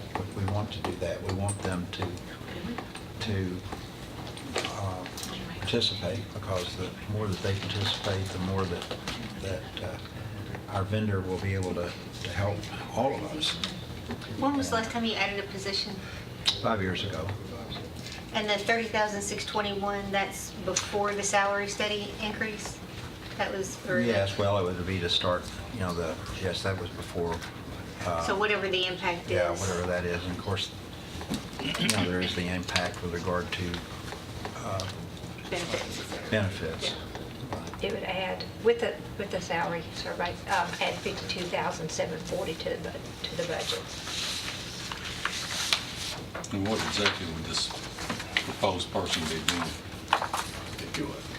Well, In total. they would be helping us with our, first of all, our responsibilities with regard to conservatorships and guardianships. A few years ago, quite frankly, in part based on some work that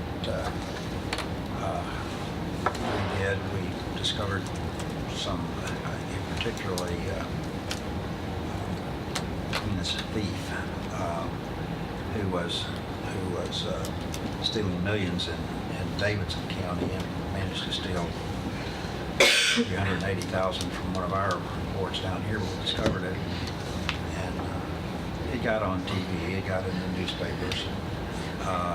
We got the money back for our ward, but the legislature was prodded by that and by, quite frankly, the town board and the Tennesseans to pass more stringent requirements for the Chancery Court, or for any court that handled conservatorships, which in Rutherford counties is the county court and the Chancery Court, which, for example, requires, the first year requires 2 accountants instead of one at 6 months and one at 12 months. So it's double work on the front end of that. So that would be the first thing. The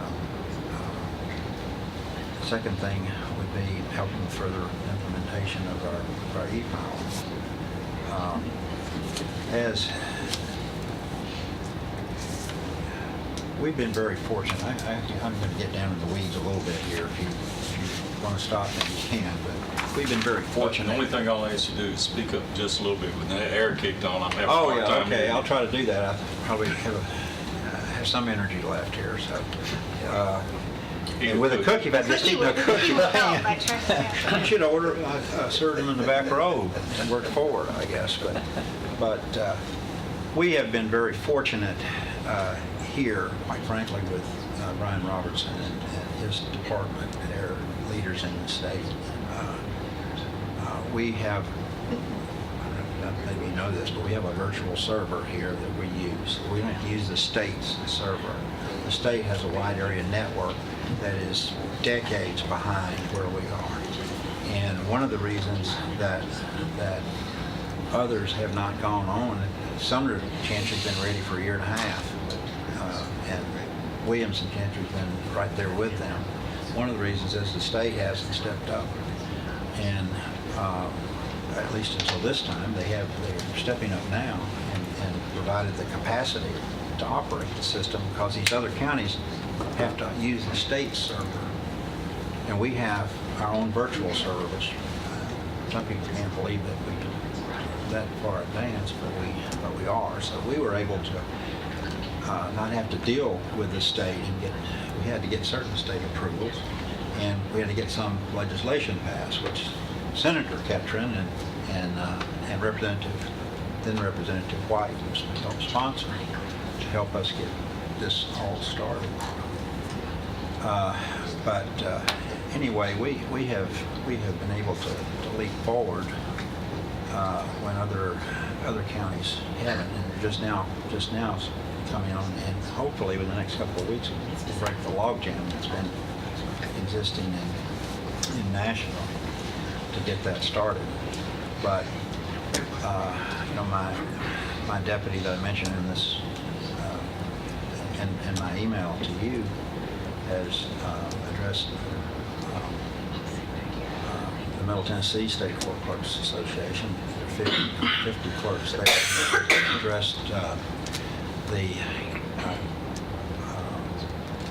local government data processing unit handles much of Let me jump in for a second. computerization. All right. So, Mayor, what was your thinking on not, for a department that hasn't added a position in 5 years, and just knowing how we're growing and the volume that every department's expecting, what was your thinking on not recommending that position? We were just looking at overall budget. Trying to say we could. Where can we cut? Trying to be conservative with the budget, asking, looking at his salaries, and similar to what Chairman Stevens said, which one would you rather have, the salary increases or the person? And I said, I won't be opposed and be mad at you to come and state We your had case. a great conversation about that. I think he understands the issues and the problems. Did we add part-time last year? My numbers are showing we added one part-time position last year. We went from 2 to 3 positions. So. Well, we've I think we did add about 20 hours worth. Okay. And we have those 3 people who are working about 20 hours now. Now, you mentioned... And by the way, we haven't been able to just recently we went weeks with it without being able to fill a part-time position. And we have lost a couple of people, by the way, in the recent past. One who was with me for 11 years and got more money at the city. Stayed right here and got more money at the city. And then another one was hired away by a private ambulance service because of certain certifications that she had. On the other hand, we have some that have been there. One has been there, or 2 have been there longer than I have. But one of them is my chief deputy, who is at the higher end of the scale. But I've had some others that have been there at least 3 in a 25-year. So maybe I'm like Teb. Well, I noticed you mentioned that you're doing a lot of help to other agencies. Yes, sir. Are you charging them for this? Well, we haven't been charging. We're trying to get them to help them get their heads around it. I've had trouble in the state convincing my brothers and sisters out there that this isn't costing anything. All this has cost us is we've asked for upgrades in hardware to make all this work, but we haven't had to pay for the software. And people can't get their heads around it. One of them is the clerk of the Court of Appeals. I had to tell him over and over again, this company has paid for this. We didn't have to pay anything, and they don't want you to pay anything. You know, let the lawyers pay for it. And the lawyer, and Mr. Stevens, when these others go on, he can pay us $300, and he'll be able to file any place in the state that has it, whether it's Memphis or Mountain City, if they have it. Mr. Johnson. Yes, I've got one question. Okay, Lisa, you said 52.7 something for a full-time position. 52,740. Okay. Cool. I was off $2. Okay. Do you have the capability in your office to recoup that by increasing fees or anything? I can't. Fees are statutory. Okay. We can't But increase there's those no kinds way of that things. you could recoup this?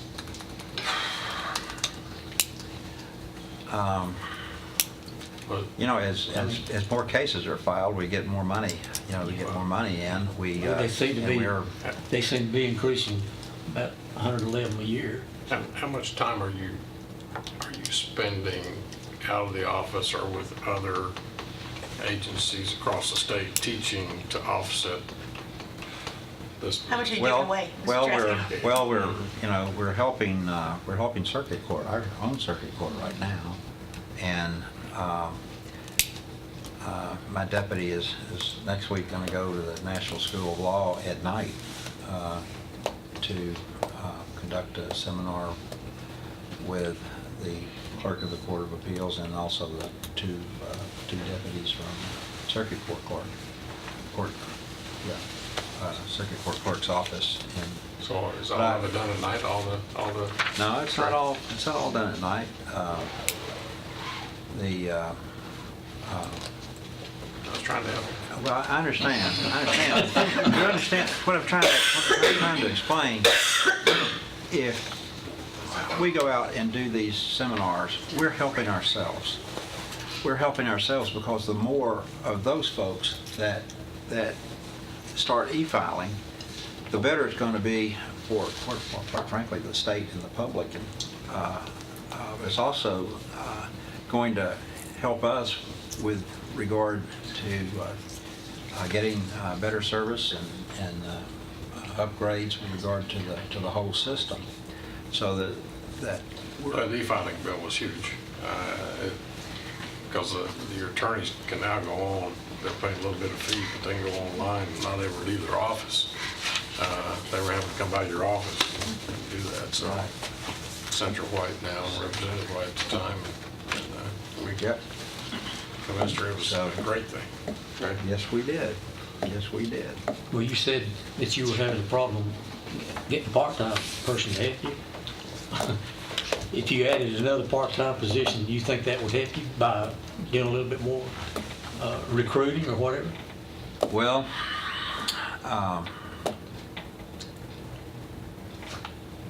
I would. Or converting that part-time to a full-time?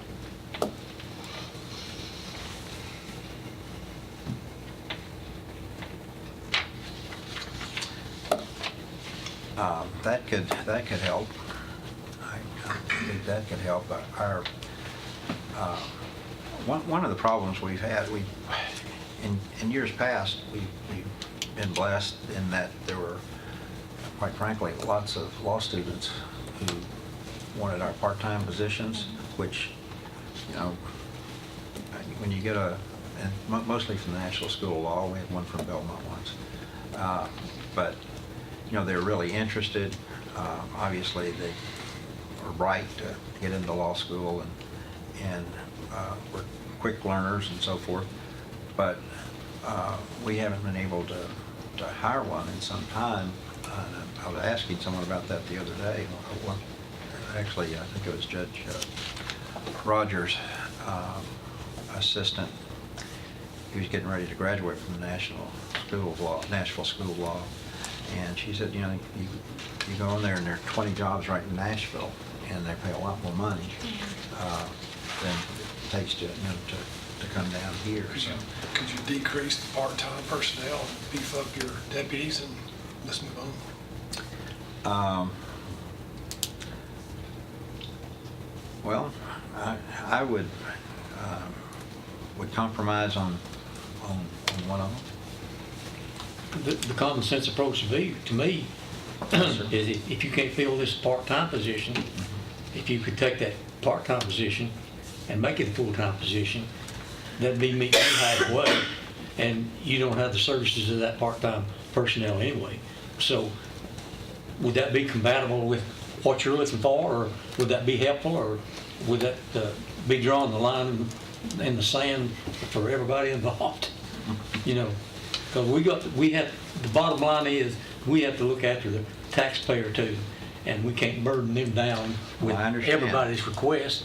But we are empathetic with what your needs are, but it's a two-way street. Well, so,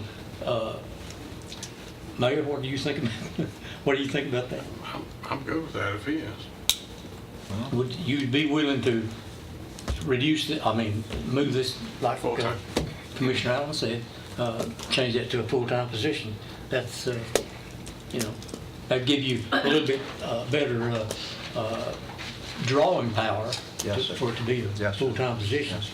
What would be basically the impact? If you take half.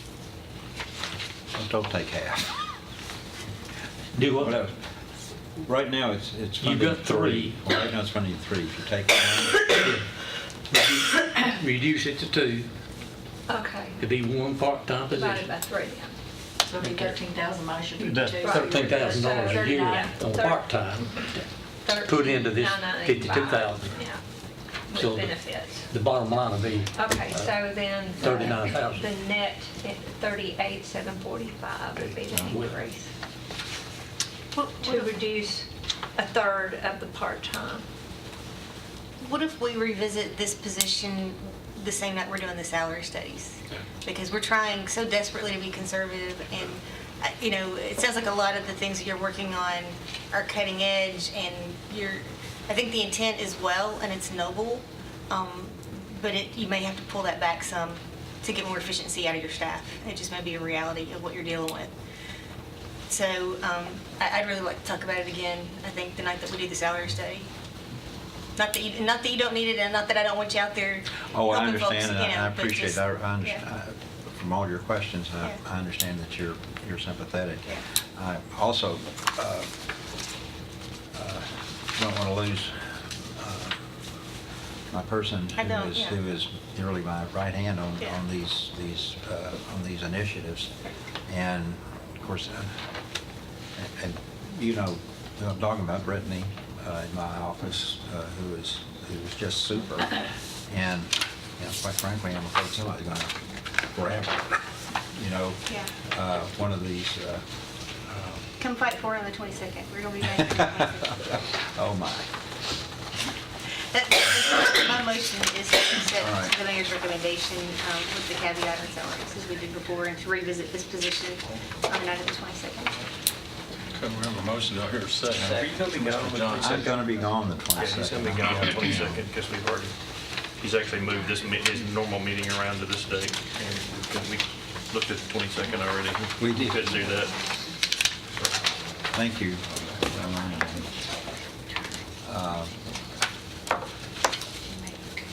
But we can still look at it. You've made a great case for it tonight. You really have. I just think we need to look at it in total. Look at everything. Well, I have made my position clear, and y'all had good questions. And I think I've provided you with a lot of information.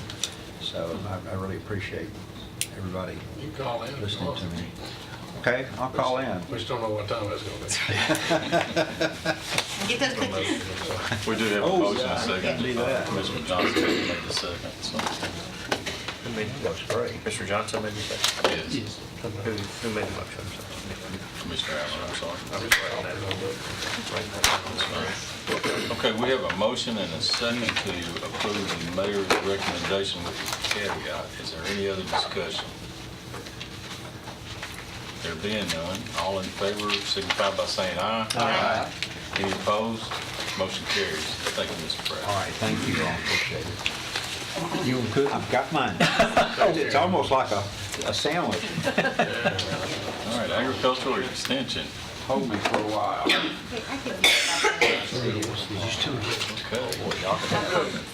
4 minutes. Just give me 3 minutes. I've had a request for 5 minutes. Mr. Tuggle, can you indulge us? I've been here all night, so come on, 4 minutes. You would think it. So tomorrow night's pin roll, is that what we're saying? Okay, we're all back. We're discussing pin routes. That's right. That's right. Okay, we're ready to look at the agricultural extension with Mr. Tuggle, Mayor. All right, Mr. Chairman, my recommendation for Ag Extension Service is 835-123.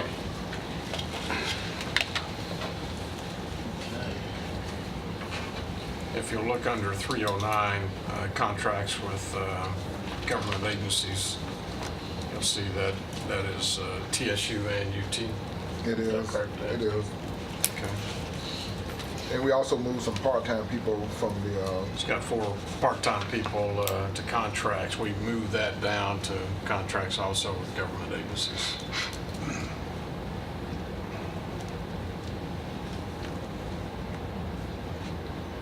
You've got an overall reduction there. Do you agree with the mayor's I recommendation? do agree with the mayor's recommendation. Where's the big reduction? Well, it's not, I go out, It's just a shift. 169. 169 is a big shift. 69. Contracts with government agencies. Remember, we did a contract middle of last year? Yeah, and we moved those We moved part-time people and that part-time personnel down to contracts with different agencies, with government agencies. About $55,000 reduction in your budget. Oh, well, Overall. balance it here, so.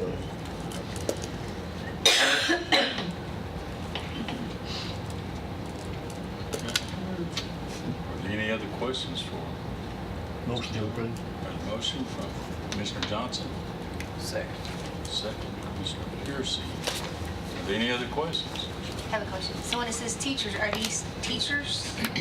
Like In 309, 116? that is, 116, that is what, it's a 4-H agent, educator, 4-H educator. And we left that line in there because she's actually expecting to retire, I believe, in August, so. that No, prob- the reason I ask is with it being called teachers, I didn't know if it needed to be in line with Board of Education, teacher pay. Oh, That's no. what I was looking for. It's an ag extension agent, extension agent. Are there any other questions? There being none, we have a motion and a second. All in favor of this signify by saying aye. Aye. Any opposed? Motion carries. Thank you. Y'all have a good evening. Thank you. Thank you. All right, next is County Commission. Yes, sir. Mr. Chairman, on page 1, we've got the county commission. Basically, it is what it is. 400,000. My recommendation is 400,737. And that'll be up to us to whether we agree or not. That's correct. Are there any questions from the mayor? Not, I'll entertain a motion. Motion to approve. Mr. Stevens, motion. Second. Mr. Allen has a second. Any other discussion? There being none, all in favor signify by saying aye. Aye. Any opposed? Motion carries. Okay, the county mayor. Thank you, Mr. Chairman. My recommendation on the mayor's office is 119,445. If you look under 103, under assistance, that 171,439 includes the deputy to the mayor, and also I'm requesting to create a new position of a public information officer. We are in dire need of a public information officer. Whenever we have a crisis, a tornado, some incident, we need one voice speaking on behalf of the county in front of the cameras to let people know, to interact with all emergency services. However, you're not going to have an emergency every week. You're not going to have one every month, fortunately for that.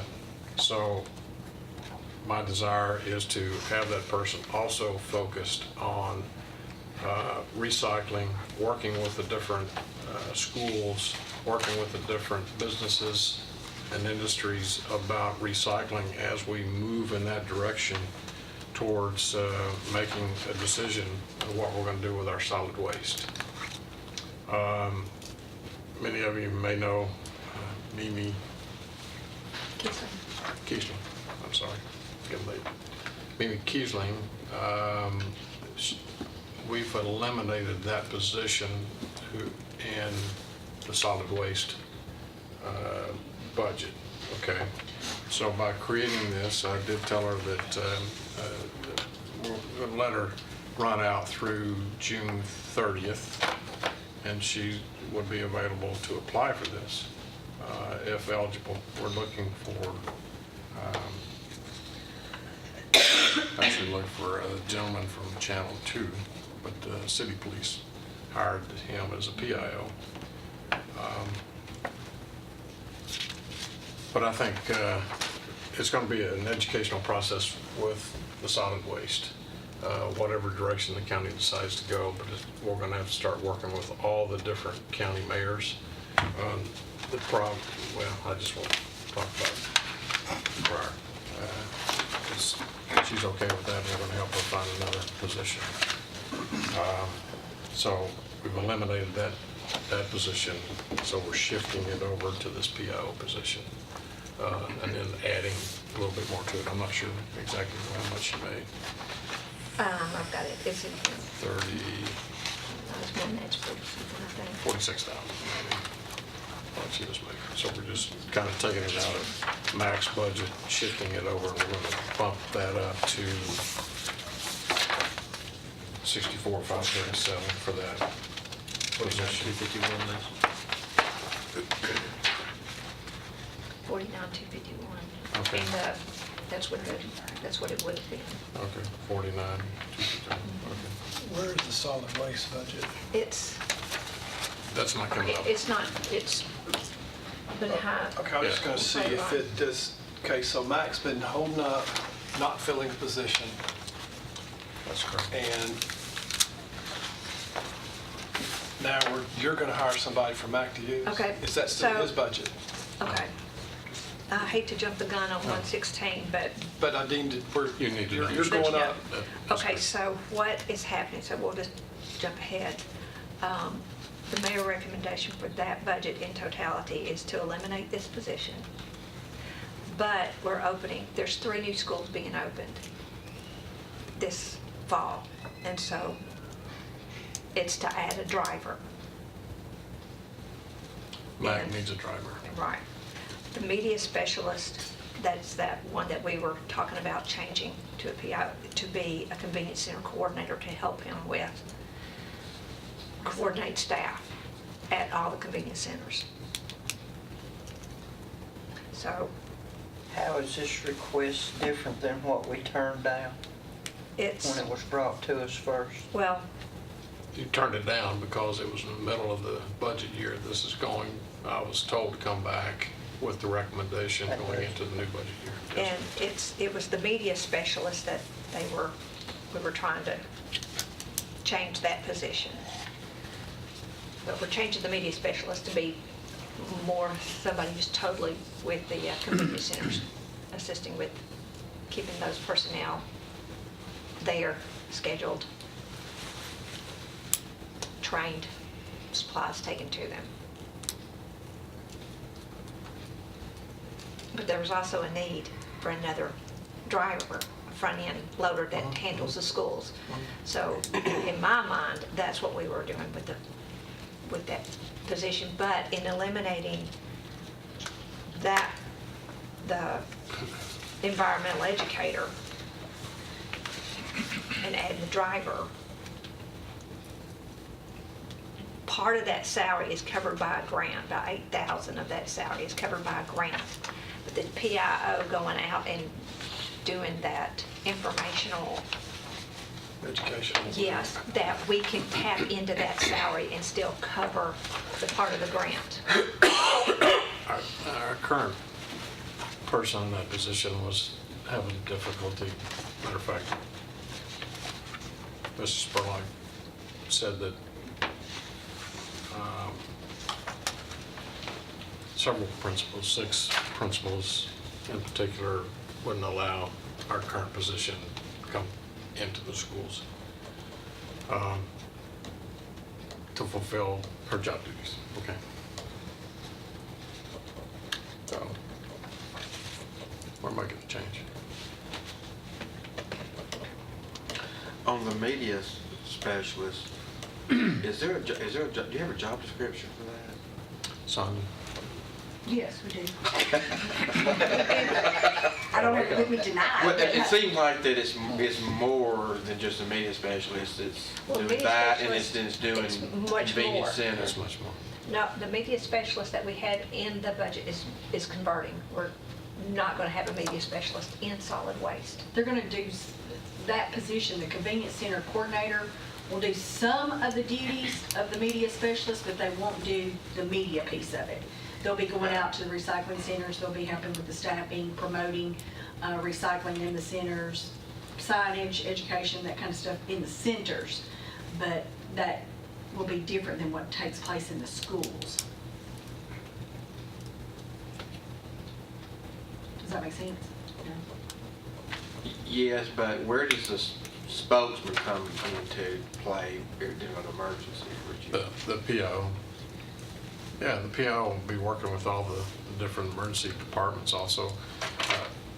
Right now you had, I think during the flood, because our director of the EMA chose not to open the EOC. So Mr. Farty has an assistant who works for him, and she kind of became the PIO to go out and talk on Channel 4.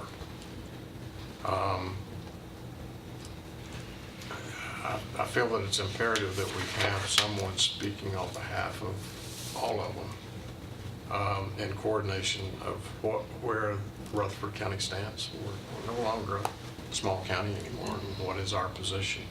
And all requests and inquiries would be directed to that person after coordination with all the directors of EMA, EMS, and fire and rescue. So before she would, or he would have a press conference, he would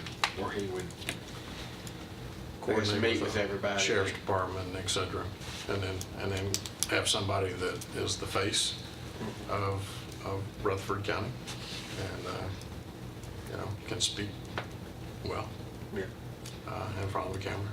From public safety, since I'm the only member, I'll speak up on this, otherwise I just let the mayor talk about it.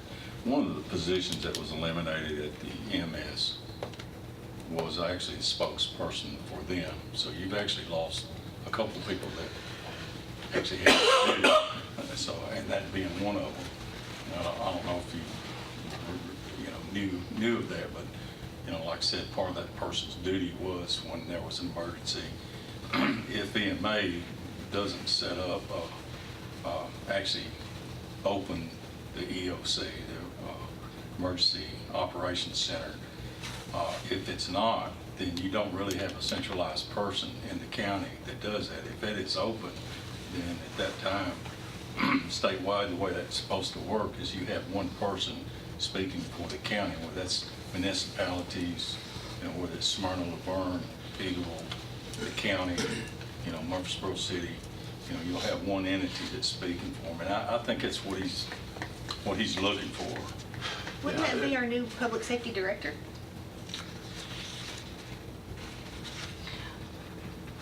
Well, sometimes public safety director, the sheriff's department has a, There's a spokesperson, I know. yeah, they have a PO also. That kind of the sheriff has a PO. We've hired, I know we move people around, so it's not necessarily just a new hire for this public safety director, is that the term? Yeah. So this seems a little redundant. I mean, you're kind of pushing that component. We have, sheriff can coordinate with the new director of emergency and fire. So that particular anecdote doesn't give much credit to this position. But I see your point. There could be some redundancy there, but you want a professional image to speak on behalf, one voice for the county in the event of emergencies. And like I say, there's emergencies not going to happen every day, so that person should be, he or she be working with OIT, putting news events about recycling, working with the schools, what events are happening there from a recycling and the waste stream, working on Facebook, working with all the social media, with Twitter, everything, promoting that public information of getting that out. But I would say right now that I'm combining into one position two that we've eliminated that can serve two purposes and have them cross-trained into waste and as well as responding to step in front of the camera. That's kind of like I was wanting to see this job description, because it does seem like it's a combination of. That's correct. Several different, so. I didn't want to hire two people. Right. So there's a job description for what the mayor described. So you said public media specialist, but you're talking about the PIO. PIO. Yes, there's a job description for both of them, but if that's the one that you want to see, I can. If you don't mind, just bring it next time. Has it gone through committees, been recommended by any of the committees? This is the committee he reports to. No, it was just, when you look at the waste aspect of it, I just didn't know if it had gone through Public Works. I'm just asking, I didn't know if it's gone through anybody. It was not in, at the time that presented his budget, it wasn't in his budget. This is a mayor's recommendation. We maybe don't, I may be remiss in trying to mix those two. That's where it came from. So now we're just, they're almost too, we just need to, do I need to just You need to separate those? You do need to separate it. Matt's got a budget and some needs, and the mayor's got a budget and some needs. Right. Is that? That's right, spot on. Basically, this person be wearing more than one hat. That is correct. Yeah. I want that person, if we have a meeting, I believe next week with all the mayors, to take what is next with our waste stream. It's time for us to come together and start trying to decide, are you in, are you not? Laverne, are you in? Are you going to participate if we move forward? It's going to be incumbent that every person in Rutherford County is engaged in our waste stream. If we're going to leave the state and to try to be a zero waste county, everybody has to be involved. And so I think we should be able to test the water and the temperature of those respected mayors and city managers that will be coming to see how much they want to participate. They may say, we're fine, we'll just let waste management come pick up our trash. Well, not sure how well that's going to work for us. It's going to affect them indirectly anyway. Well, sure it will. Yeah, Sure it will. And that's where everybody's going to have to, it's just going to be trying to search and discover, because this is all new territory for us, combining everything together. We faltered with the last administration where the city of Murfreesboro didn't feel like that they had a seat at the table. And that's why they didn't want to continue to participate. That's why they didn't want to continue to write more checks for BGG or GBB, whatever the company was. But this person will have to be working with the city managers and the mayors, promoting that with the school systems, both school systems. It's going to be a busy person, I think, that can represent us on all these issues. Any other questions on that, and I'll take you into. I do have one more question. And I guess I'm kind of like Phil. I'm still trying to separate the roles, because when you talk about that intermittent piece that they would be doing in terms of public speaking and that kind of thing, or even sort of that relationship, coalition building, that sort of thing. A lot of that feels like things that Deputy Sandlin could do. I don't expect him to go to schools and educate about recycling, So that's why in my brain I'm still trying to figure out, just those roles and do they fit? And because he's already, he's very well versed on all the waste issues, and he's been by your side, and he can speak about that intelligently to every community leader. And so I don't know. I'm just still trying to think through: is that the best approach? And I don't know. I know you've given it a lot of thought and a lot of time, and I know you're to the place where you think that is. Sure. But I'm just trying to figure out if I'm there. Okay. Well, that's a salary position, so Yeah. we'll come back and Yeah. make a case on that as well. If you look under other contracted services, that is the position that Lisa talked about, where she was paying for the deputy, the off-duty deputy to come and work the parking lot at 319 Maple Street. She's basically out of money at the end of this month in 2 more weeks. So we're shifting that into this budget. She was paying somewhere between $25 and $45 an hour for those 3.5 hours per morning to work the parking lot during the rush time. Mr. Sandlin said, well, we're already contracting down at probation with a third-party security company that works the front door at probation. He reached out to them, and they came back with an armed guard. They came back with $25 an hour. $20.33 to put an armed guard down there. It's going to should have the same effect as the deputy was that she was paying. So we're just going to all three of the constitutional officers say that it's working very, very well, and so we'll continue that into my budget. Is my request. Did you get a chance to ask Danny Garrett if she could use one as well? Separate health department. No, I did not. I just heard that was some of the traffic was ending up over there as well, so I didn't know. Yeah, they are, and actually, on the college, well, see, that would be Church Street side of the health department. They were parking over there in that parking facility as well. That's a small parking lot. I don't know how many. It'd be worth a security guard over there for 3.5 hours as well. But, and then under operating of lease payments, that is, I wrote down postage. Do what now? Oh, that's what's in leases, is the postage. The postage machines are in the original 10,700. So the additional is for the vehicle. Okay. So the postage machine that is in the mayor's office is the 10.7. The balance of that, it goes towards, and I'm requesting a leased vehicle for the courthouse. Not for me, but for anybody in the courthouse. Lisa, if she has to go to Chattanooga for a conference, Sonia needs to use it. It's not going to be the large Crown, or not the large SUV. It's going to be the Edge. Ford Edge. Ford Edge. Yeah, Ford Edge, which is not the Explorer. What have y'all been doing previously if you need? Driving your own car.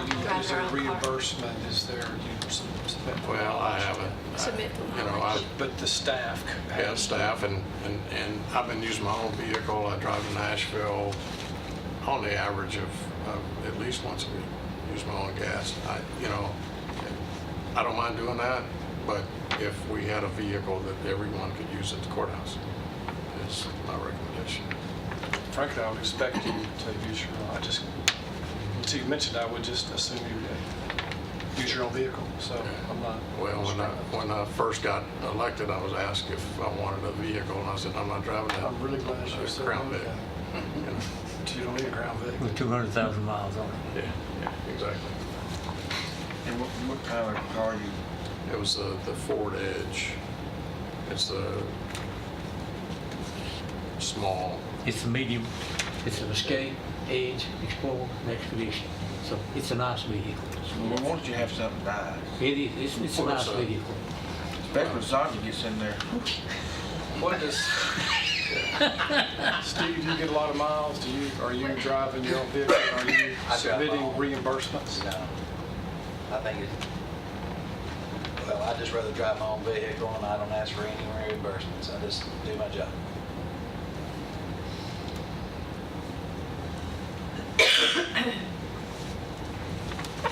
Are you planning on going to some more conferences this year? I'm traveling. Yes. Well, basically, I'm going to the same ones that I always have. I've been a member of ALEC for the last 16 years, which is American Legislative Exchange Council. I no longer qualify for membership, even though I pay it every 2 years in ALEC. But ALEC, a few years ago, I worked with them to create a new level of membership at ALEC called ACE, and it's for all county and city mayors nationwide. And I was elected last August to that board. They meet 3 times a year at different locations. It moves around. Usually the winter meetings in DC, and then the spring and summer meeting varies. As you know, I just was sending Laura in my office. She's going to Austin, I believe, sometime in July, and just a trip to, it was $1,800 just for that 1 week trip to send her out to go through a seminar on purchasing. So I just bumped that for a slight amount. As you know, you've been in the travel business, it's not cheap. You can figure one trip is $600-700, sometimes $900 just for the airfare. Motel or stay in Nashville, it's higher than New York City.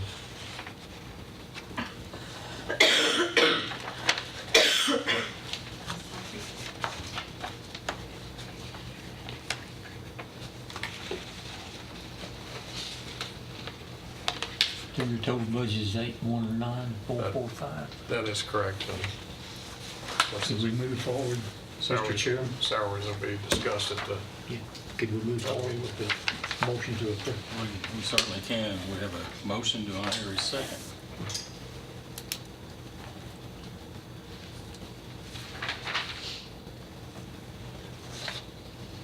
I'll second it. Okay, we have a second. Is there any discussion? I'd like to think of the PIO position a little bit more myself. Well, that'll be discussed, I think, with the salaries. I mean, What's your comment? You'd like to to think about the. think about it? I thought you said I'm not sure I either want to or. recommend, no, I'm not sure I want to recommend the new position yet. It's an interesting idea. Well, maybe we could do, Let me come back with the... like we did with the clerk and master, just keep it Revisit. there and just revisit. Yeah, let me come to the salary study, and I'll get Sonia to bring the job description of what that position would be, if that'd be acceptable. Well, the motion, Commissioner Johnson. Contingent upon that. Can you add the word contingent? Contingent on what? I think it's just the same caveat, isn't Okay. it? All right. all right, so we now have a motion and a second contingent upon the mayor coming back when we did the salary study tonight. Yeah, we're to just talk about the confused. PIO. I assume that's the position we're talking about. So. Okay, is there any other discussion? Rob, that satisfies with you? I think so. Okay. Okay. Since there's no other discussion, all in favor of this, signify by saying aye. Aye. Any opposed? Motion carries. Okay. Ready for the next one? Environmental, $600. Y'all better watch out. Motion to approve. No. Second? Who's that motion? I made a motion. You're being Okay, adult. so we have a motion and a second, and I assume that the committee sounds like they're in agreement with this. Is there any other discussion? There being none, all in favor signify by saying aye. Aye. Any opposed? There are none. Motion carries. Okay, finance. Finance, last one standing. Yeah. My recommendation is 1,362,163. Down under 719, office equipment, she's got an old copy machine, it's about 10 years old. She gets her exercise daily by coming down and using the color copier in the mayor's office, so we want to keep her in good shape. Especially this time of year. But we did go ahead and put a little bit in there in the event that it crashes. You know, she's not going to do it until it dies, but in the event over the next 12 months, if it dies, then her money is in there. I've got 13 full-time people and 119. You were asking about turnover. I've lost 5 folks in the last 5 years, which is not bad, but Almost lost it. but if I roll back a few more years, I'll pick up another one. I've lost them all to retirements. And one just recently took a job with MTSU, making, I think they said about $15,000 more than with us. So I don't typically have turnover. People stay. I'm sure it's the fine leadership. We have a great place to work up there in finance. I'll make a motion to approve with the same salary caveat. Second. And I assume, Lisa, you agree with the I mayor's do. recommendation? Okay. Is there any other discussion? There being none, all in favor signify by saying aye. Aye. Any opposed? Motion carries. I believe that got us to the end of the line there, unless there's something else, Mayor. No, sir. Okay,